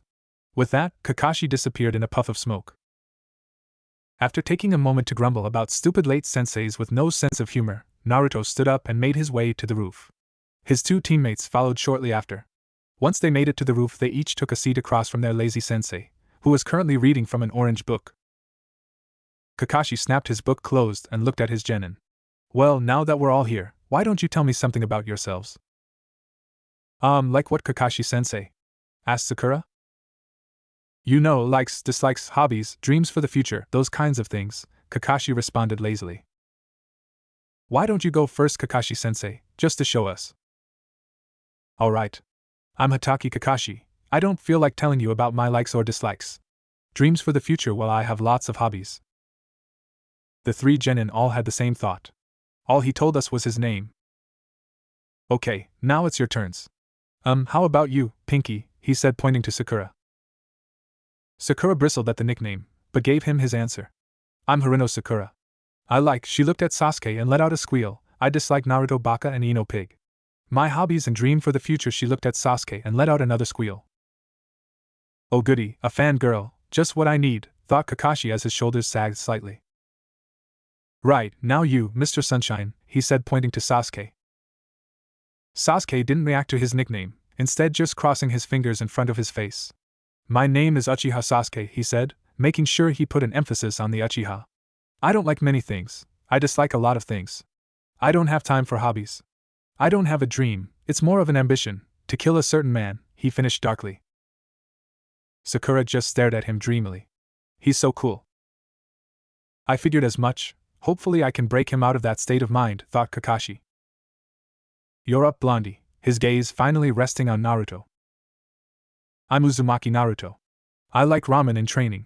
I dislike people who treat others badly and those who judge people without knowing them. My hobbies are training and trying different kinds of ramen. And my dream for the future is to become Hokage so I can protect everyone precious to me. Kakashi took a moment to study his possible subordinates. From her test scores, Sakura's obviously the smartest of the group, but physically and chakra capacity-wise she's by far the weakest. If she doesn't start taking training seriously, she'll never make it as a shinobi. Sasuke has a lot of potential, especially after he activates his Sharingan. But his focus on revenge could be a problem. I'm sure I can break him out of that mindset. Even if they don't pass the test tomorrow, I'll probably take him as an apprentice, if only to pay back Obito. And finally, Naruto. Kakashi had never held any animosity towards the boy for what he carried. He had far too much faith in his former sensei to question his ability to seal the demon. But that doesn't mean that he ever took any special interest in him either. Naruto was dead last in his class, and only just managed to graduate by learning Kage Bunshin no Jutsu. All he seems to have going for him is his large chakra reserve. Although he does seem to have the right state of mind. Okay, now that that's out of the way, tomorrow we start our duties, and we'll begin with survival training. But Kakashi-sensei, we've already done survival training, stated a confused Sakura. Kakashi's eye curved upward as he smiled. Yes, but not like this, you haven't. He then started to chuckle ominously. Why is that, Kakashi-sensei? asked a now nervous Sakura. Because this training has a 66% failure rating, and those who fail are sent back to the academy. All three genin blanched at this. Naruto growled quietly. I can't go back to the academy. I've worked too hard to get here and I'm not going to let it all go to waste now. Meet me at training field 7 tomorrow morning at 6 a.m. Oh, and don't eat any breakfast. If you do, you'll throw up. Ja any. And with a wave, he disappeared in a puff of smoke. The three teammates were stunned for a moment, but soon shook it off. As they began to rise, Naruto took a look at his teammates. Well, if we're gonna be on the same team, I might as well make an effort. So, do you guys want to go get something to eat to get to know each other better?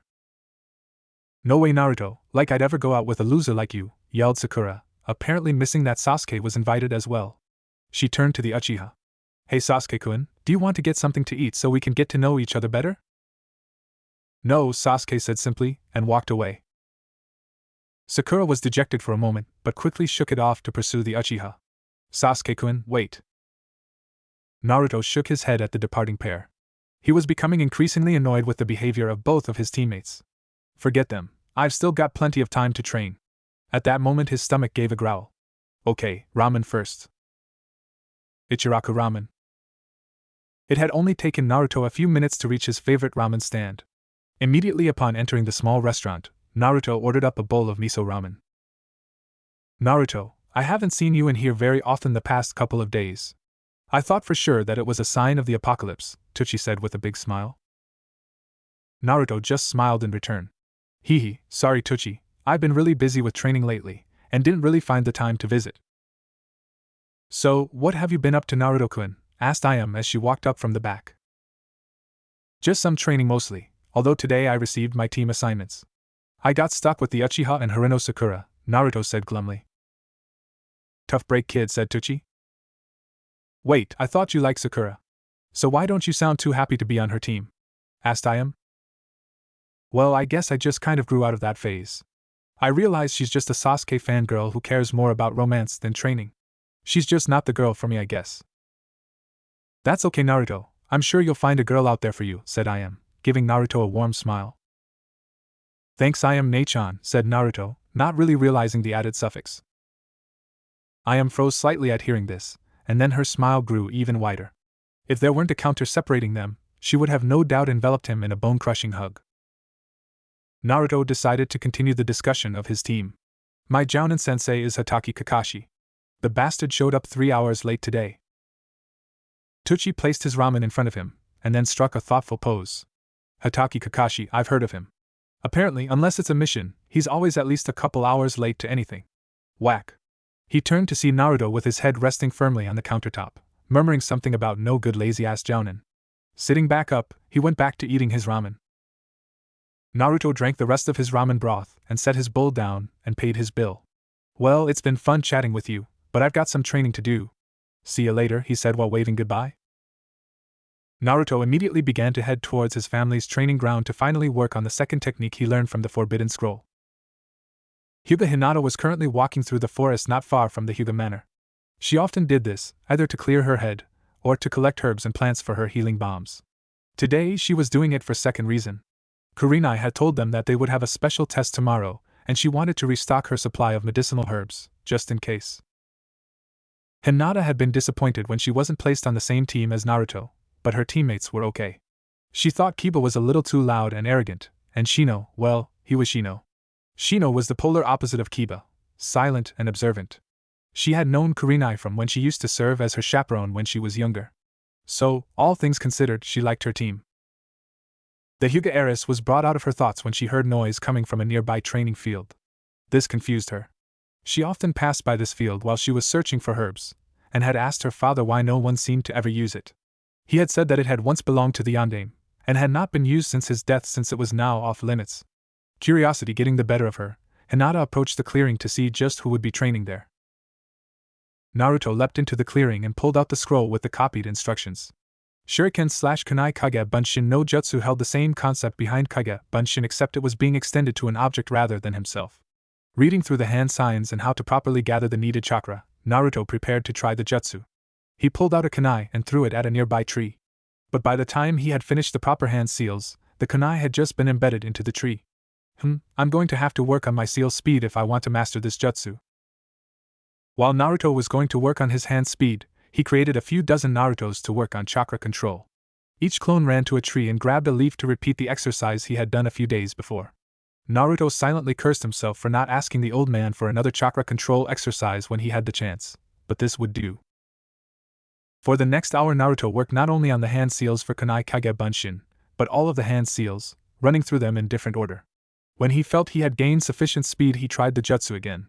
This time he was able to finish the jutsu before the kunai reached its target, along with 10 newly formed kunai. Naruto smiled at the results. I wonder just how many kunai I can make. For another hour, Naruto steadily increased the amount of kunais he could make with each throw. On his last throw, he was able to create several dozen kunai that showered not only the tree he was aiming at, but also those surrounding it.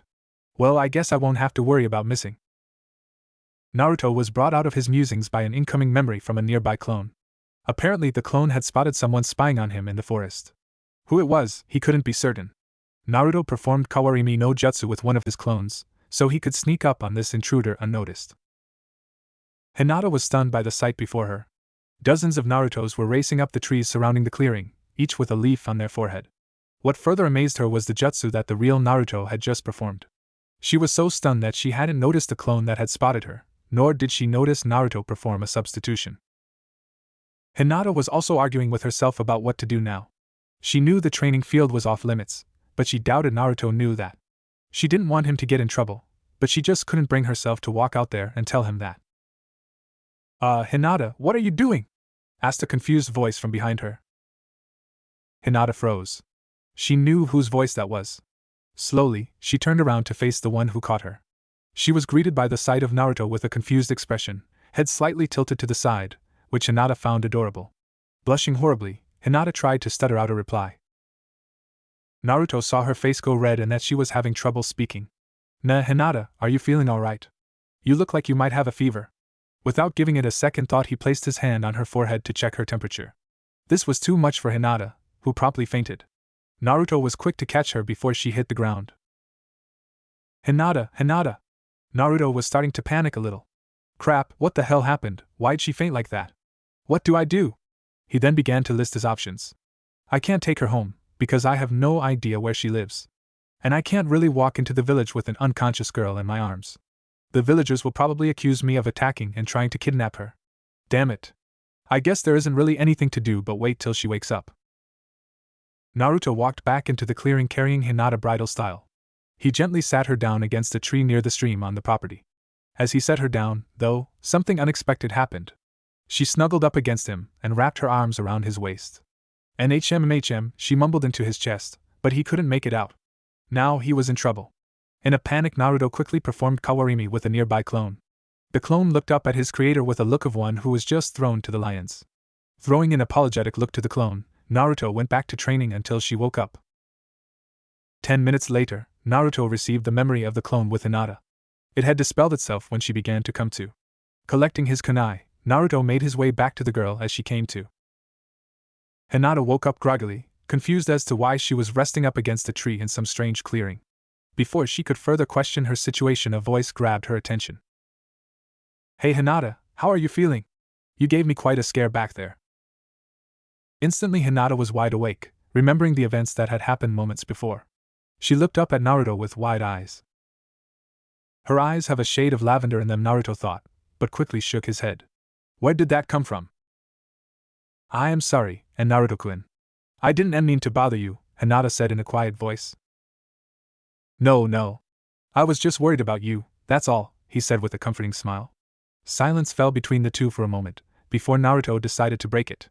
"So what were you doing out in the forest, Hinata? This isn't exactly a spot a lot of people come to."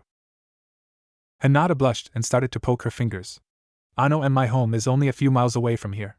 I often walk around the forest to collect herbs and pea plants for healing bombs. Then I heard you training and decided to see who was here." She was surprised by just how much she was able to get out in Naruto's presence.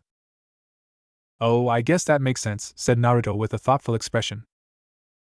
"Ano, and Naruto-kun, what are you doing here?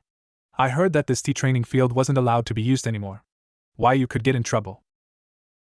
Naruto just grinned as he pulled a piece of paper from his side pack. "Don't worry, Hinata, Hokage Aji-san gave me permission to train here. Silence fell between them again before Hinata thought of something to ask. And Naruto-kun, what are those? She asked, pointing to where his bunshins were still training. Oh, those are my Kage bunshins, he said with a grin. Kage bunshin, said in confusion and awe. She had heard of Kage bunshin no jutsu in her studies and from other ninja. But it was supposed to be a dangerous jounin technique. Unable to hold her curiosity, she asked, how do you know Kage bunshin no jutsu? Naruto rubbed the back of his head sheepishly. Well, that's kind of an interesting story. It all started after the Genin exam. Naruto proceeded to recount the events of that night, careful to censor any parts about the Kyuubi. Then me and Iruka-sensei went out for ramen at Ichiraku's. Hinata was stunned. Not only had Naruto learned a jounin-level technique in the span of a few hours, he had also defeated the Chunin traitor Mizuki to save Iruka's life. And Naruto-kun, that's amazing, she said with a little more force than was normal for her. Naruto blushed slightly. Hee, thanks Hinata. But the really cool part about Kage bunshin is that I learn whatever the clones learn. That's why I have those clones working on chakra control. Once I dispel them, I'll be better able to control my chakra. Although I wish I knew a better control exercise besides tree walking. Hinata saw an opportunity present itself with this statement. No, Naruto-kun, the Hyuga have to learn chakra control exercises at a fairly young age. If you'd like, I could teach you one. She held her breath for his response. Really, Hinata, that would be awesome, he yelled excitedly. How about tomorrow after? Wait, do you have to take a test with your team tomorrow like mine? Yes, and my teammates and I have to do a training exercise so our sensei can gauge our abilities. What's your team like, Hinata? Naruto asked, going off on a tangent. Ayano, my team is nice, she said nervously, not used to having so much attention given to her. Keikiba-kun can be very loud and overconfident, but seems very determined. Shino-kun, on the other hand, is very quiet. He only spoke W when he was asked something, and even then it was very brief. Kakurinai-sensei is very kind, but strict as well. She used to chaperone for Emmy when I was younger. You got lucky then. I got stuck on the same team as Sasuke team. The whole time I was with him he didn't say anything that wasn't an insult. It's like he thinks me and Sakura are beneath him. Hinata perked up slightly at the missing suffix on Sakura's name. And Sakura's starting to get on my nerves too. She spent the entire time there fawning over Sasuke, like he was Kami himself. Then there's Kakashi-sensei. That bastard showed up 3 hours late to meet his own Genin team. I swear, this team is going to drive me nuts, Naruto yelled while pulling his hair. Hinata couldn't stifle the giggle that escaped her lips at Naruto's rant. Her hand flew to her mouth, and she blushed heavily. Naruto heard her and smiled sheepishly at her. Sorry Hinata, I'm sure you don't want to hear me complain about my teammates. Hinata gave her own small smile in response. Okay, back to tomorrow. After the team tests, how about we meet back here at 2 p.m.? Then you can tell me how it went with your team and teach me that exercise. That sound good to you? Hi, Naruto-kun, said Hinata, who was beaming on the inside at the chance to spend more time with Naruto. Naruto looked up at the sun and realized the afternoon was passing away. Well Hinata, I gotta go finish my training and I'm sure you have better things to do than watch me train. Hinata nodded shyly, but truthfully, she would have gladly spent the entire day watching him train. After exchanging farewells, Hinata left for home, and Naruto stayed in the training field. He decided to do some more workouts, so he began doing laps around the training field. After the second lap, Naruto realized that he was already used to the extra weight he had put on this morning. Looks like I have to up my weights tomorrow, he thought glumly. By the time 7 p.m. rolled around, Naruto was sweating profusely. During his workout he had dispelled his clones that were working on control. Once again his control improved, but it wasn't the drastic difference that it had been 2 days ago. I hope Hinata's exercise is a good one. Then maybe I can start working on the Rasengan. Naruto dragged himself back to the village and into his apartment. He was surprised to find a group of clones looking through several scrolls. Naruto smacked his forehead. Of course, I completely forgot the clones at the library. He then began to dispel the clones one at a time. When he was finished he noticed that today's scrolls were a little more varied. While the clones had still gotten a few minor ninjutsus, there were also some scrolls on the political history of Konoha.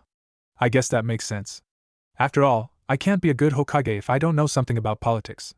There was also a scroll on the major clans of Konoha, which included the Uchiha, Hyuga, and several other names he recognized from his class. There were also some books on strategy, and even some instructions on how to play shogi. This should come in handy. A physically weaker opponent can beat a stronger one with a well-planned strategy. Looking around some more, he found a few scrolls on basic first aid and medical jutsus. These probably won't help me all that much, but they could come in handy if one of my teammates gets hurt. Naruto spent the rest of the night either going over the scrolls himself, as he was too tired to make any more Kage Bunshin, or making sure he had everything he needed for Kakashi's test the next day. After eating dinner, Naruto put away all of the scrolls that littered his apartment, and prepared for bed. He was asleep before his head hit his pillow. Naruto stood just outside of Training Field 7. It wasn't until he reached the field that he remembered Kakashi's words about not eating breakfast today. Oh well, I shouldn't go into a fight on an empty stomach anyways. What good would I be if I was handicapped because I was hungry? Sasuke and Sakura had yet to arrive, but they'd most likely be there soon. So without wasting any time, Naruto created 2 clones and sent one into the field to wait for his teammates. If what Tsuchi said was true, then Naruto had plenty of time before Kakashi arrived. And he'd be damned if he didn't use that extra time to train. Naruto watched as his second clone took his position in a nearby tree, giving him a clear view of the first clone. If by the off chance Kakashi actually showed up on time, the hidden clone would disperse and the real Naruto would return to replace the clone in the field. With the clones in position, Naruto made his way to a nearby vacant training field. He decided to do a light workout this morning, as well as foregoing increasing his weights today. It wouldn't do for him to exhaust himself before Kakashi's test. After a half hour of warm-ups, Naruto took a seat near a tree and pulled out a few scrolls he'd brought from his apartment. Naruto didn't want to waste the energy of leaving clones at his apartment, so he brought a few with him. He figured he'd start with the futon jutsus. The first 2 scrolls were simple techniques that were meant as introductory jutsus. Picking up the first scroll, Naruto set to work. This first jutsu, Saikuranji no Jutsu, taught him how to channel his chakra into the air around him. He had to learn to cause the air around him to spin like a cyclone, albeit a very weak cyclone. The second jutsu, Kaziken, taught him to not only move the air, but direct it as well. When he learned this technique, he could emit wind from his palms, but again it was far too weak to use in a combat situation. Normally, Naruto would have liked to start out with something a bit more powerful, but he didn't want to tire himself yet. So he might as well start with the basics while he waited for Kakashi. Back at Field 7. Naruto's clone had been waiting about 20 minutes when his teammates arrived. Both seemed to still be mostly asleep, though Sasuke carried himself a little better. Sakura on the other hand looked as though she had just woken up. I wonder if they skipped breakfast, Naruto thought to himself. Naruto bid a good morning to both Sasuke and Sakura. They responded with a grunt and a glare, respectively. The next hour was spent in relative silence. Sakura was too tired to bug Sasuke. Sasuke had taken his usual pose with his fingers interlaced in front of his face while he sat against a tree, brooding, though Naruto suspected that he had dozed off after the first 15 minutes. The clone was under direct orders to not antagonize his teammates. It couldn't risk getting dispelled early because Sakura decided to vent some frustration on it. Sakura decided to break the silence by asking Sasuke some innocuous questions, which he just ignored or grunted a reply. Of course, Sakura was undeterred in her questions. For the most part they ignored Naruto's clone. After a half hour of getting no reply, Sakura turned to her other teammate. For the first time she actually took the time to notice his new appearance. Hey Naruto. What's with the new outfit? The clone blinked. Did she just notice? I felt like it was time a change, why? It took you this long to change out of that horrid jumpsuit. Seriously, what kind of ninja wears that many bright colors? Sakura asked rhetorically. This statement caused the clone's eyebrow to twitch, and it couldn't stop the words that flew out of its mouth. Oh, and I suppose having pink hair and wearing bright red is more fitting for a shinobi. If you're going to criticize someone for their attire, maybe you should take a look at what you're wearing first. Looking up at the pink-haired girl, the clone remembered his orders and began to regret his words. Sakura was seething. What did you say, Naruto baka? She raised her fist and started to stalk menacingly towards the blonde. Crap, thought the clone. He raised his hands defensively and tried to placate the enraged kunoichi. Nothing seemed to work, and the clone was certain that its existence was about to come to an end. Fortunately, luck seemed to be on Naruto's side that day. In a poof, Kakashi arrived in the training field to see Sakura about to pound Naruto's skull in. Yo, he said simply. Sakura's rage at the blonde evaporated, and was turned on her late sensei. You're late, she yelled. Sasuke was brought out of his little nap by the shout and was now standing next to his teammates, giving Kakashi a hard glare. Naruto wore an annoyed expression, though he was noticeably less angry at his sensei than his other teammates. Sorry about that, you see there was a black cat that crossed my path, and I had to convince it to retrace its steps, Kakashi said as if it were the most common thing in the world. His 3 students were stunned. Each looked at Kakashi with a blank look, not quite processing what he just said. Eventually, the Naruto clone broke the silence. It collapsed on the ground, laughing hysterically. This broke Sakura out of shock. Liar! She screamed at the top of her lungs. Kakashi decided to ignore the genin's reactions. Instead, he reached into his vest and pulled out an alarm clock. Naruto stopped laughing immediately and looked at his teacher with a confused look. You've had a clock on you this entire time, and you're still late. Again, Kakashi ignored him and pulled out 2 lunch boxes. Seeing the confused looks on his genin's faces, he decided to elaborate. The goal of today's exercise is to retrieve these 2 bells from my person, he said, dangling 2 silver bells from his fingers. Those of you who don't get a bell before noon will be tied to a post while your teammates eat lunch. 2 loud growls could be heard coming from Sakura and Sasuke's stomachs. Naruto looked at his teammates with a pitying look. I guess they didn't eat breakfast after all. Sakura then seemed to notice something. Ano, sensei, there are only 2 bells. Kakashi's eye curved upward as he smiled. That's right, which means one of you won't get a bell. And whoever doesn't get a bell will be sent back to the academy. Now he really had the genin's attention. If you want to get a bell, you'll have to come at me with the intent to kill. Looking closely at the faces of the genins, he saw determination in the eyes of all 3, as well as a hint of fear in Sakura's. Now, without further ado, all 3 genin began to tense. Begin. With that, the 3 young ninja jumped into the forest surrounding them. Let the fun begin, thought Kakashi. The real Naruto had arrived at the edge of the training field shortly before the beginning of the test. He had been able to master the 2 simple techniques from his scrolls during the time waiting on Kakashi. He'd spent the last couple of minutes reading up on a more powerful technique, Futon, de Tapa. It was a Chunin-level technique that allowed him to emit a powerful blast of wind. When his clone had dispelled itself, he made his way back to the training ground and waited for his chance to switch with his clone. Once it started, he saw his clone rush into the woods. The moment the clone was out of sight, Naruto dispelled him, and was immediately aware of Kakashi's test. Although he was confused by the rules. I thought that Iruka-sensei said all genin teams were comprised of 3 genin. So what's with the threat of booting one of us from the team? Naruto looked into the clearing to see Kakashi just standing there. Now, how am I going to get one of those bells? Thought Naruto as he tried to devise a plan. Kakashi stood in the middle of the clearing, waiting to see which genin would make the first move. It seems that each of them knows how to hide effectively, although Naruto seemed to disappear when he reached the forest. He was pulled from his thoughts when he saw said genin standing about 30 feet away from him. You know, compared to the other 2, you're a little strange. Naruto just smiled at the comment. Yeah, but it's so much more fun than being ordinary. Now prepare to lose one of those bells. We'll see, said Kakashi, sounding bored. He reached into the pouch on his back and pulled out an orange-covered book. Upon seeing the book, Naruto became extremely annoyed. Why the hell are you reading a book? To see what happens next, of course. I take it you're not going to take me seriously, are you? Asked Naruto rhetorically. No, I don't think I'll have to, Kakashi said, his eyes still on the book in front of him. Deciding to teach his teacher a lesson, Naruto rushed him. Lesson number 1, Taijutsu, Naruto heard Kakashi say. Naruto started off by throwing a flying roundhouse kick at Kakashi's head, which he easily avoided. Spinning around, Naruto threw a flurry of punches and kicks at the jounin, which were also easily blocked or dodged. Kyuso, he's toying with me.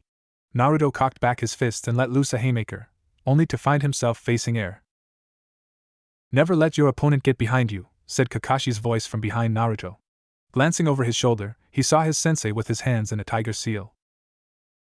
Naruto, get out of there, he's gonna destroy you, shouted Sakura's voice. Too late. Senin Goroshi, Kakashi yelled, as he stuck his fingers into a very painful place on Naruto's body. Sakura and Sasuke both sweat dropped as Naruto was sent flying through the air, holding his ass with both hands. Their expressions turned to ones of shock as Naruto disappeared in a puff of smoke.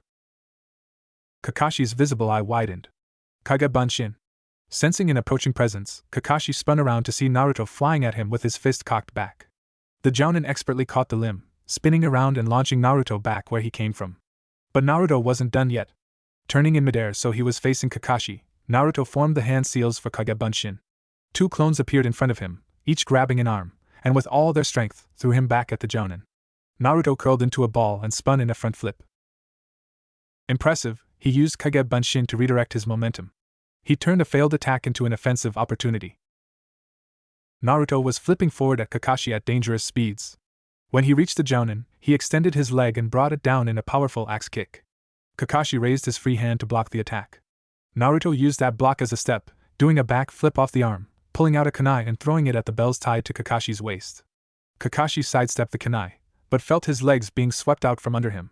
Flipping backwards to land on his feet, Kakashi looked up to see another clone had come up from behind with a leg sweep. Standing up straight, Kakashi put his book back into his pouch. Maybe this could wait for later.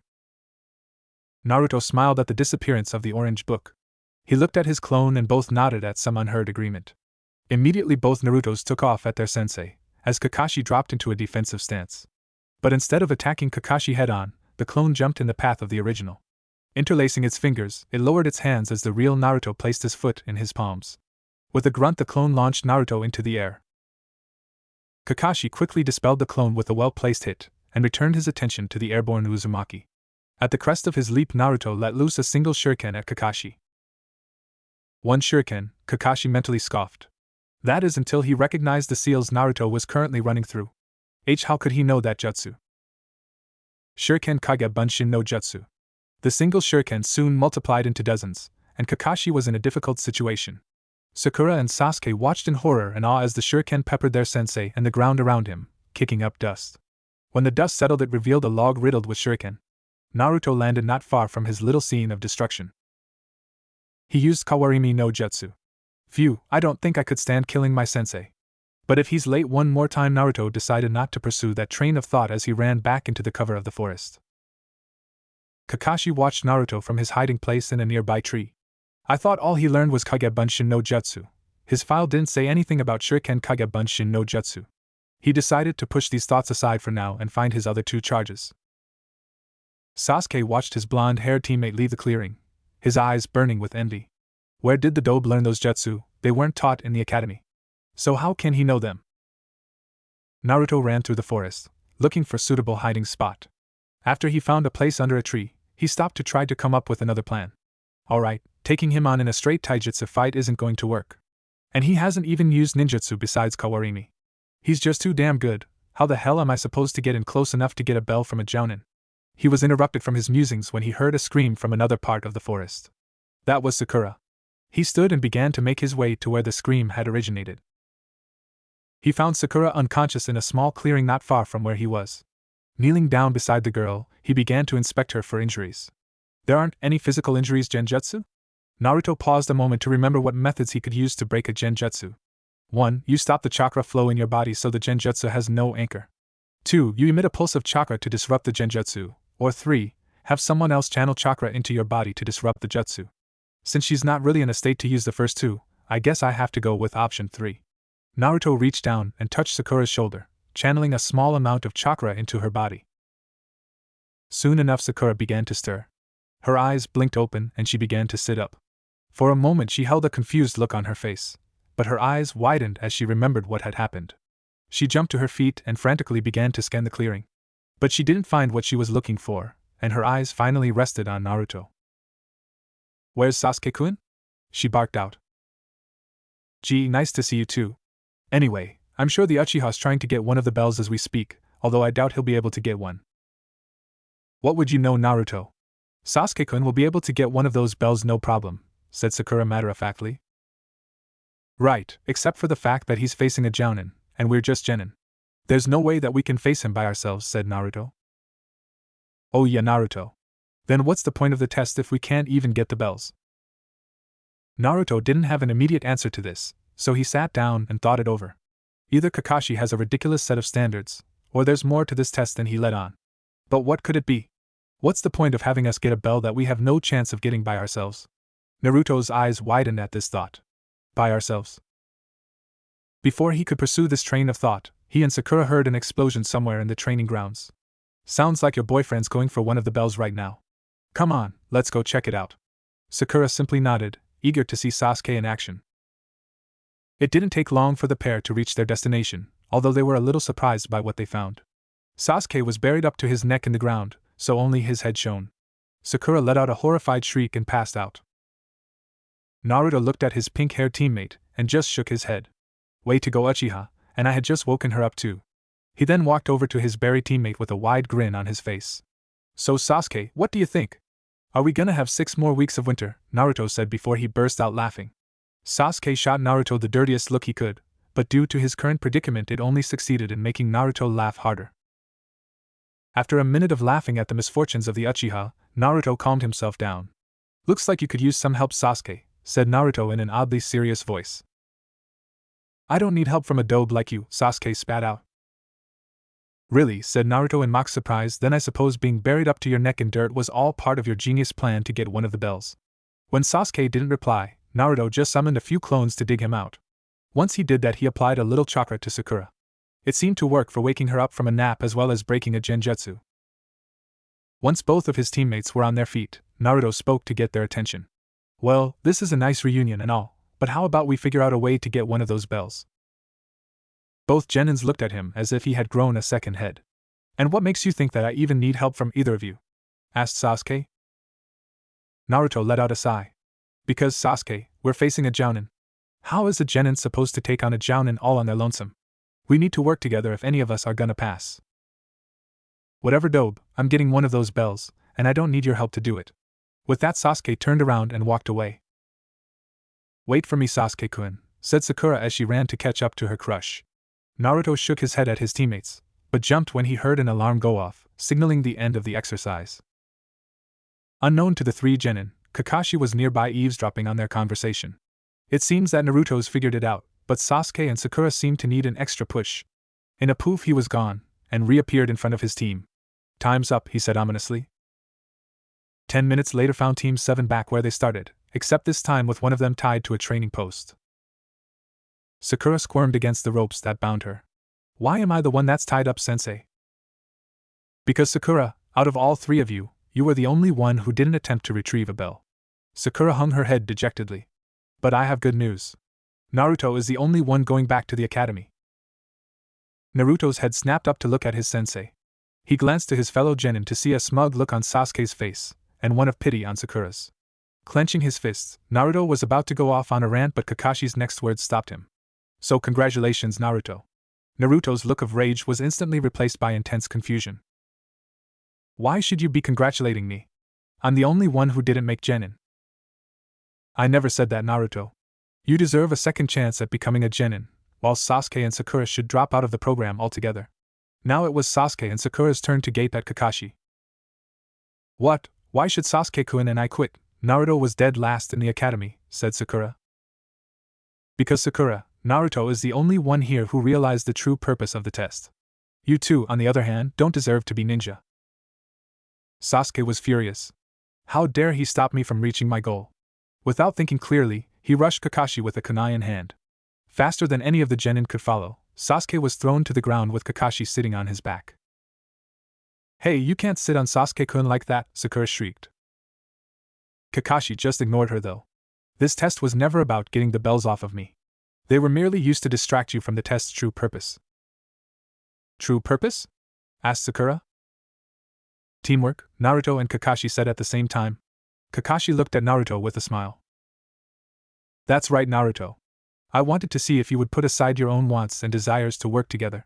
He shifted his gaze to rest on Sakura. Sakura, Naruto was right in front of you, but you didn't do anything to help him when he was facing me. You were too focused on Sasuke to do anything else. He looked down at the genin beneath him. Sasuke, you viewed your teammates as dead weight beneath you. That kind of attitude can get you or your teammates killed. Kakashi stood and led Sasuke to his feet. Walking away from the training posts, he made his way to stand in front of a stone monument. This monument was erected in memory of all the shinobi who gave their lives for this village. Each one of them fought for something more than themselves. They fought for this village, for their families and for each other. My best friend's name is on this monument. Naruto stood and made his way next to his sensei, eyes on the monument. He scanned the smooth surface, noting all the names that were carved into it. But one name stood out to him. Namikaze Minato. Naruto had to resist the urge to reach out and touch the engraving. Alright, I'll give you one last chance to get the bells from me. You'll have a break to rest and eat until you come after me again. But Sakura doesn't get any food. She's got to learn that if she doesn't put forth the effort, she won't earn the reward. If I catch either one of you giving her food, I'll fail you immediately. With that, Kakashi disappeared in a cloud of smoke. Sasuke and Naruto grabbed their lunches and began to eat. They were interrupted, however, by a loud growl emanating from Sakura's stomach. When they looked at her, she blushed deeply and mumbled something about not eating breakfast. Naruto and Sasuke looked at each other and seemed to come to a silent agreement. Simultaneously, both boys held out their lunch to the hungry girl. Sakura's eyes widened at the gesture.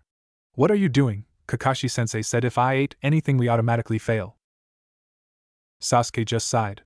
"If we're going back up against Kakashi again, then all of us are going to have to be in top shape. That's not going to happen if you're too hungry to fight." Sakura looked from Sasuke to Naruto, who just grinned at her. "Yeah, you can have my lunch. I ate breakfast this morning, so I'm not that hungry." At first, Sakura was going to argue against doing this, but both of her teammates were adamant that she eat. But as she was about to accept Naruto's lunch, he passed it to Sasuke. "Here, why don't you feed her? My hands are a little sore from digging you out of the ground." Sasuke's eyebrow twitched at the comment, but decided to let it slide for now. Sakura blushed deeply at the thought of being fed by her crush. Letting out a sigh, the Uchiha prepared to feed the girl, but was interrupted by the arrival of an angry Kakashi. "I thought I said not to feed her," Kakashi said menacingly, the clouds in the sky darkening. It frightened the Genins, but they held a defiant resolve in their eyes. "You told us that this exercise was about teamwork. What kind of teammates would we be if we let one of our teammates starve?" said Sasuke. "Yeah, how can you spout all that stuff about teamwork and not expect us to give her our food?" shouted Naruto. Kakashi looked hard at the Genin. "You've disregarded a direct order, so you leave me no choice. All of you," he paused, the Genin's heads drooping, "pass." All at once, the heads of the young ninjas snapped up to look wide-eyed at their sensei. Naruto stuck a finger in his ear to clean it out. "Sorry, sensei, I must have heard you wrong. I thought you just said we passed." "No mistake, Naruto, you all passed." "But sensei," said Sakura, "we broke the rules." "True. In the shinobi world, those who break the rules are trash, but those who abandon their comrades are lower than trash." Kakashi smiled at his new team. "We begin taking missions and training tomorrow," he said, just before disappearing in a cloud of smoke, leaving a bewildered Team 7 in his wake. 30 minutes later. "And then Kakashi-sensei shows up and tells us we passed. The bastard nearly gave me a heart attack," said Naruto as he finished telling the proprietors of Ichiraku Ramen about his day. Tucci stood behind his counter, rubbing his chin in a thoughtful manner. "That's a good story, Naruto, but I'm not sure I buy you figuring out the test." "Are you sure Sasuke didn't figure it out?" the old man said in a teasing voice. Naruto began to see red. He was about to hop over the counter to throttle the chef, but was cut off by Ayam, who smacked her father in the back of the head. "Tu-san, quit teasing Naruto-kun." She turned to their best customer. "Congratulations, Naruto-kun, but where are your teammates? Shouldn't they be here celebrating with you?" Naruto just shook his head. "Nah, Sasuke wouldn't be caught dead socializing, and Sakura just follows him like a lost puppy. Anyways, I've got better things to do than hang around those two." "Like what?" asked Ayam. "Well, I'm going to do some training with," he began to say, but stopped mid-sentence. He brought up his watch to look at the time. "Damn. I'm gonna be late." Slapping some money on the counter, Naruto turned and ran away from the ramen stand. "I gotta run, see ya later," he called out over his shoulder. "Wonder what's got him so excited?" asked Tucci to no one in particular, though since Ayam was the only one there, she answered. "I don't know.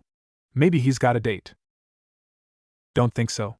If he did, he'd have brought her here," said Tucci matter-of-factly. "He wouldn't bring a girl to a little ramen stand for his first date," Ayam retorted. "Oh yes he would, I've got it in writing," Tucci said while pulling a piece of paper out from beneath the counter and handing it to Ayam. After taking a moment to read it, she found it to be a contract stating Naruto, for his first date with any girl, would bring said girl to Ichiraku Ramen. She looked up at her father disbelievingly. "How on earth did you get him to sign this?" "How else, with free ramen," said Tucci with a grin.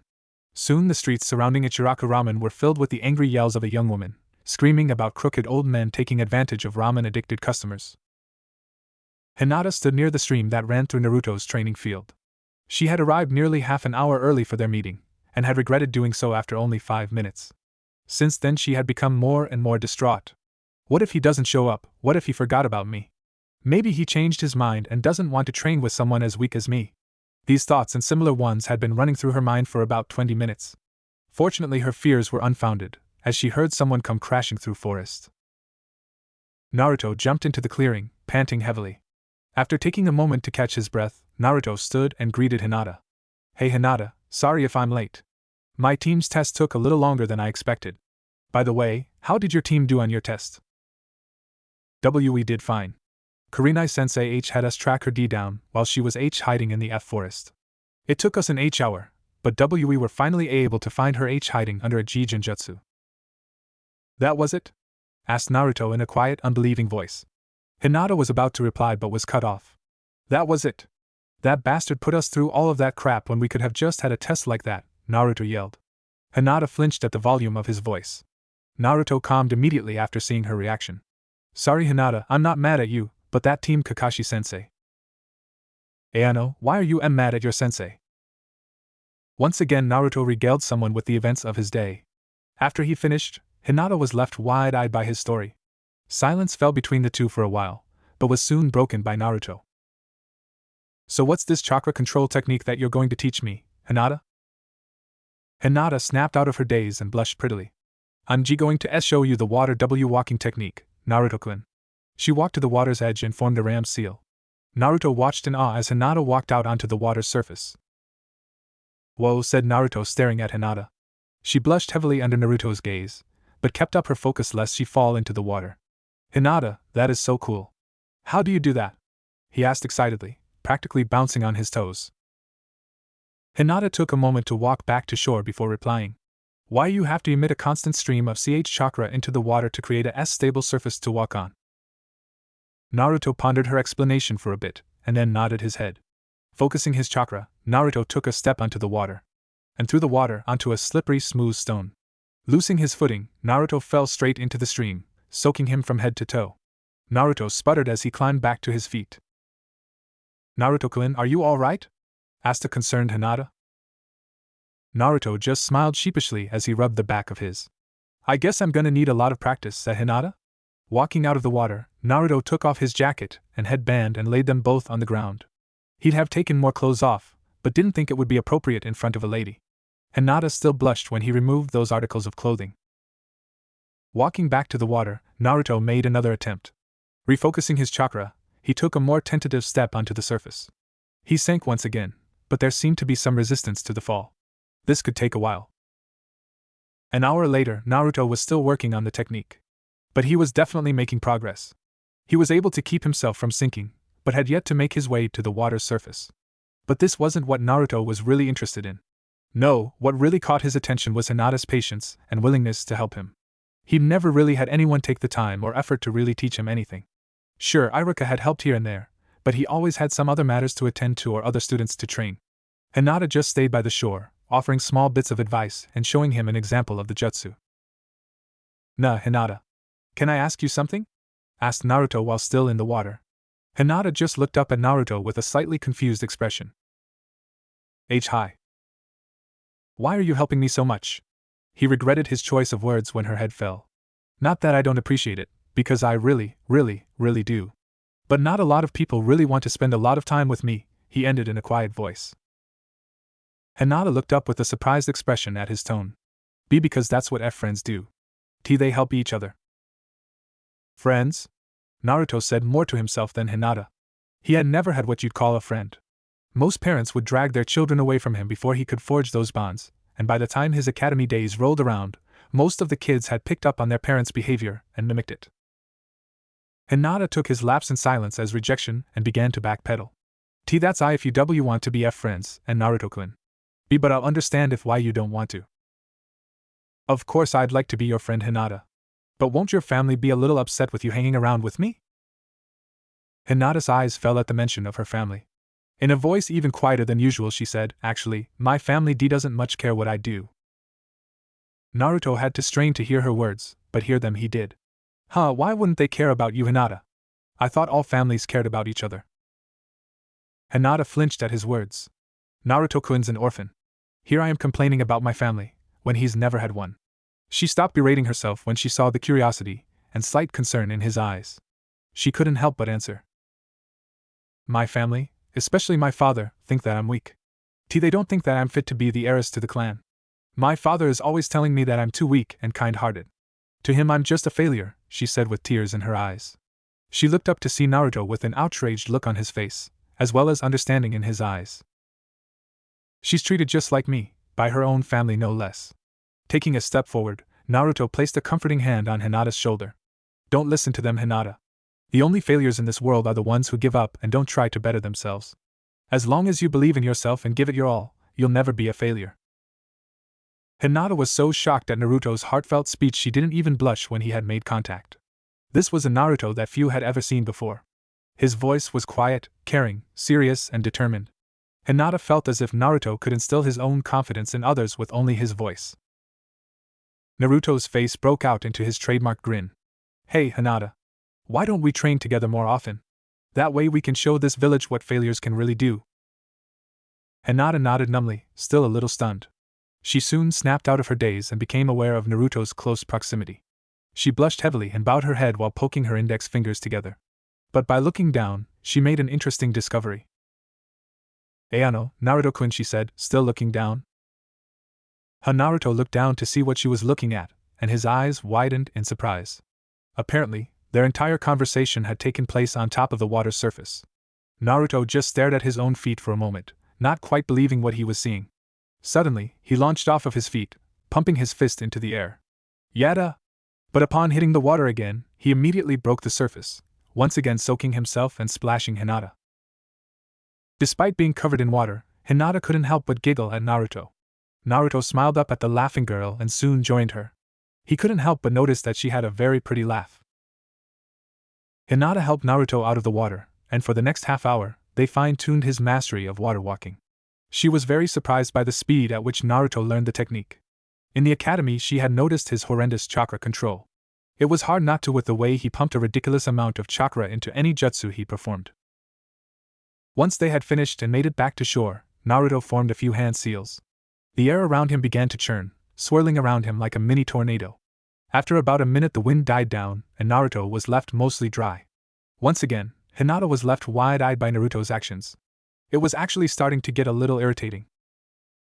Naruto-kun, how much could you have grown in just a few days?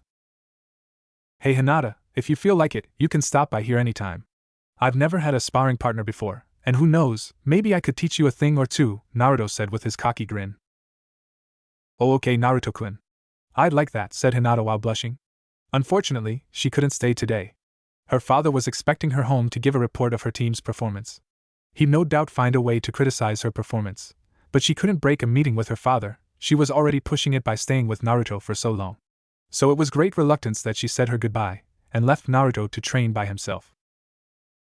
Naruto spent the rest of the day mastering the wind jutsu he'd been reading that morning, while a group of his clones remained by the stream to work on control. It took him most of the day to get Daitapa mostly figured out. He probably could have figured it out sooner if he had used his clones, but it just didn't seem right to do so. It was different using them to improve his chakra control and knowledge. He had a natural handicap with his control because of the QB and his large reserves. And most of the academy teachers refused to teach him anyway. So using clones to improve those areas was merely a way of catching up to the rest of his age group. But using them to learn a jutsu seemed too much like cheating. Ninja spent days, weeks, months to master their jutsus, and using his clones seemed like a slap in the face to all of those hardworking shinobis. So Naruto made a promise to himself. He would never use his clones to master a jutsu, unless it was absolutely necessary. Naruto finished his training session with a physical workout. He started out with his regular regimen, but began to perform different alterations on his exercises. Instead of just running around the clearing, Naruto began to run up the trees with his chakra. He also began to do pull-ups using chakra in the palms of his hands to latch to a tree branch. Now his exercises not only increased his physical capabilities, but also his chakra control and reserves. But it definitely took something out of him. By the time Naruto reached his apartment, he was exhausted, both mentally and physically. He was vaguely aware that he seemed to be making that a habit. But despite that, he felt good about himself. He was truly making strides to be a great shinobi, and he would only continue to work harder every day. Naruto was running at a decent speed around the village, trying to vent some frustration. It had been a week since he'd officially become a genin, and to say that Naruto was disappointed with his current duties as a ninja would be quite the understatement. Now he hadn't built up these expectations of immediately being sent out on high-ranking, super secret and difficult missions, but he'd at least expected something remotely challenging. Instead, they received every menial chore that the villagers were either unable or too lazy to do themselves.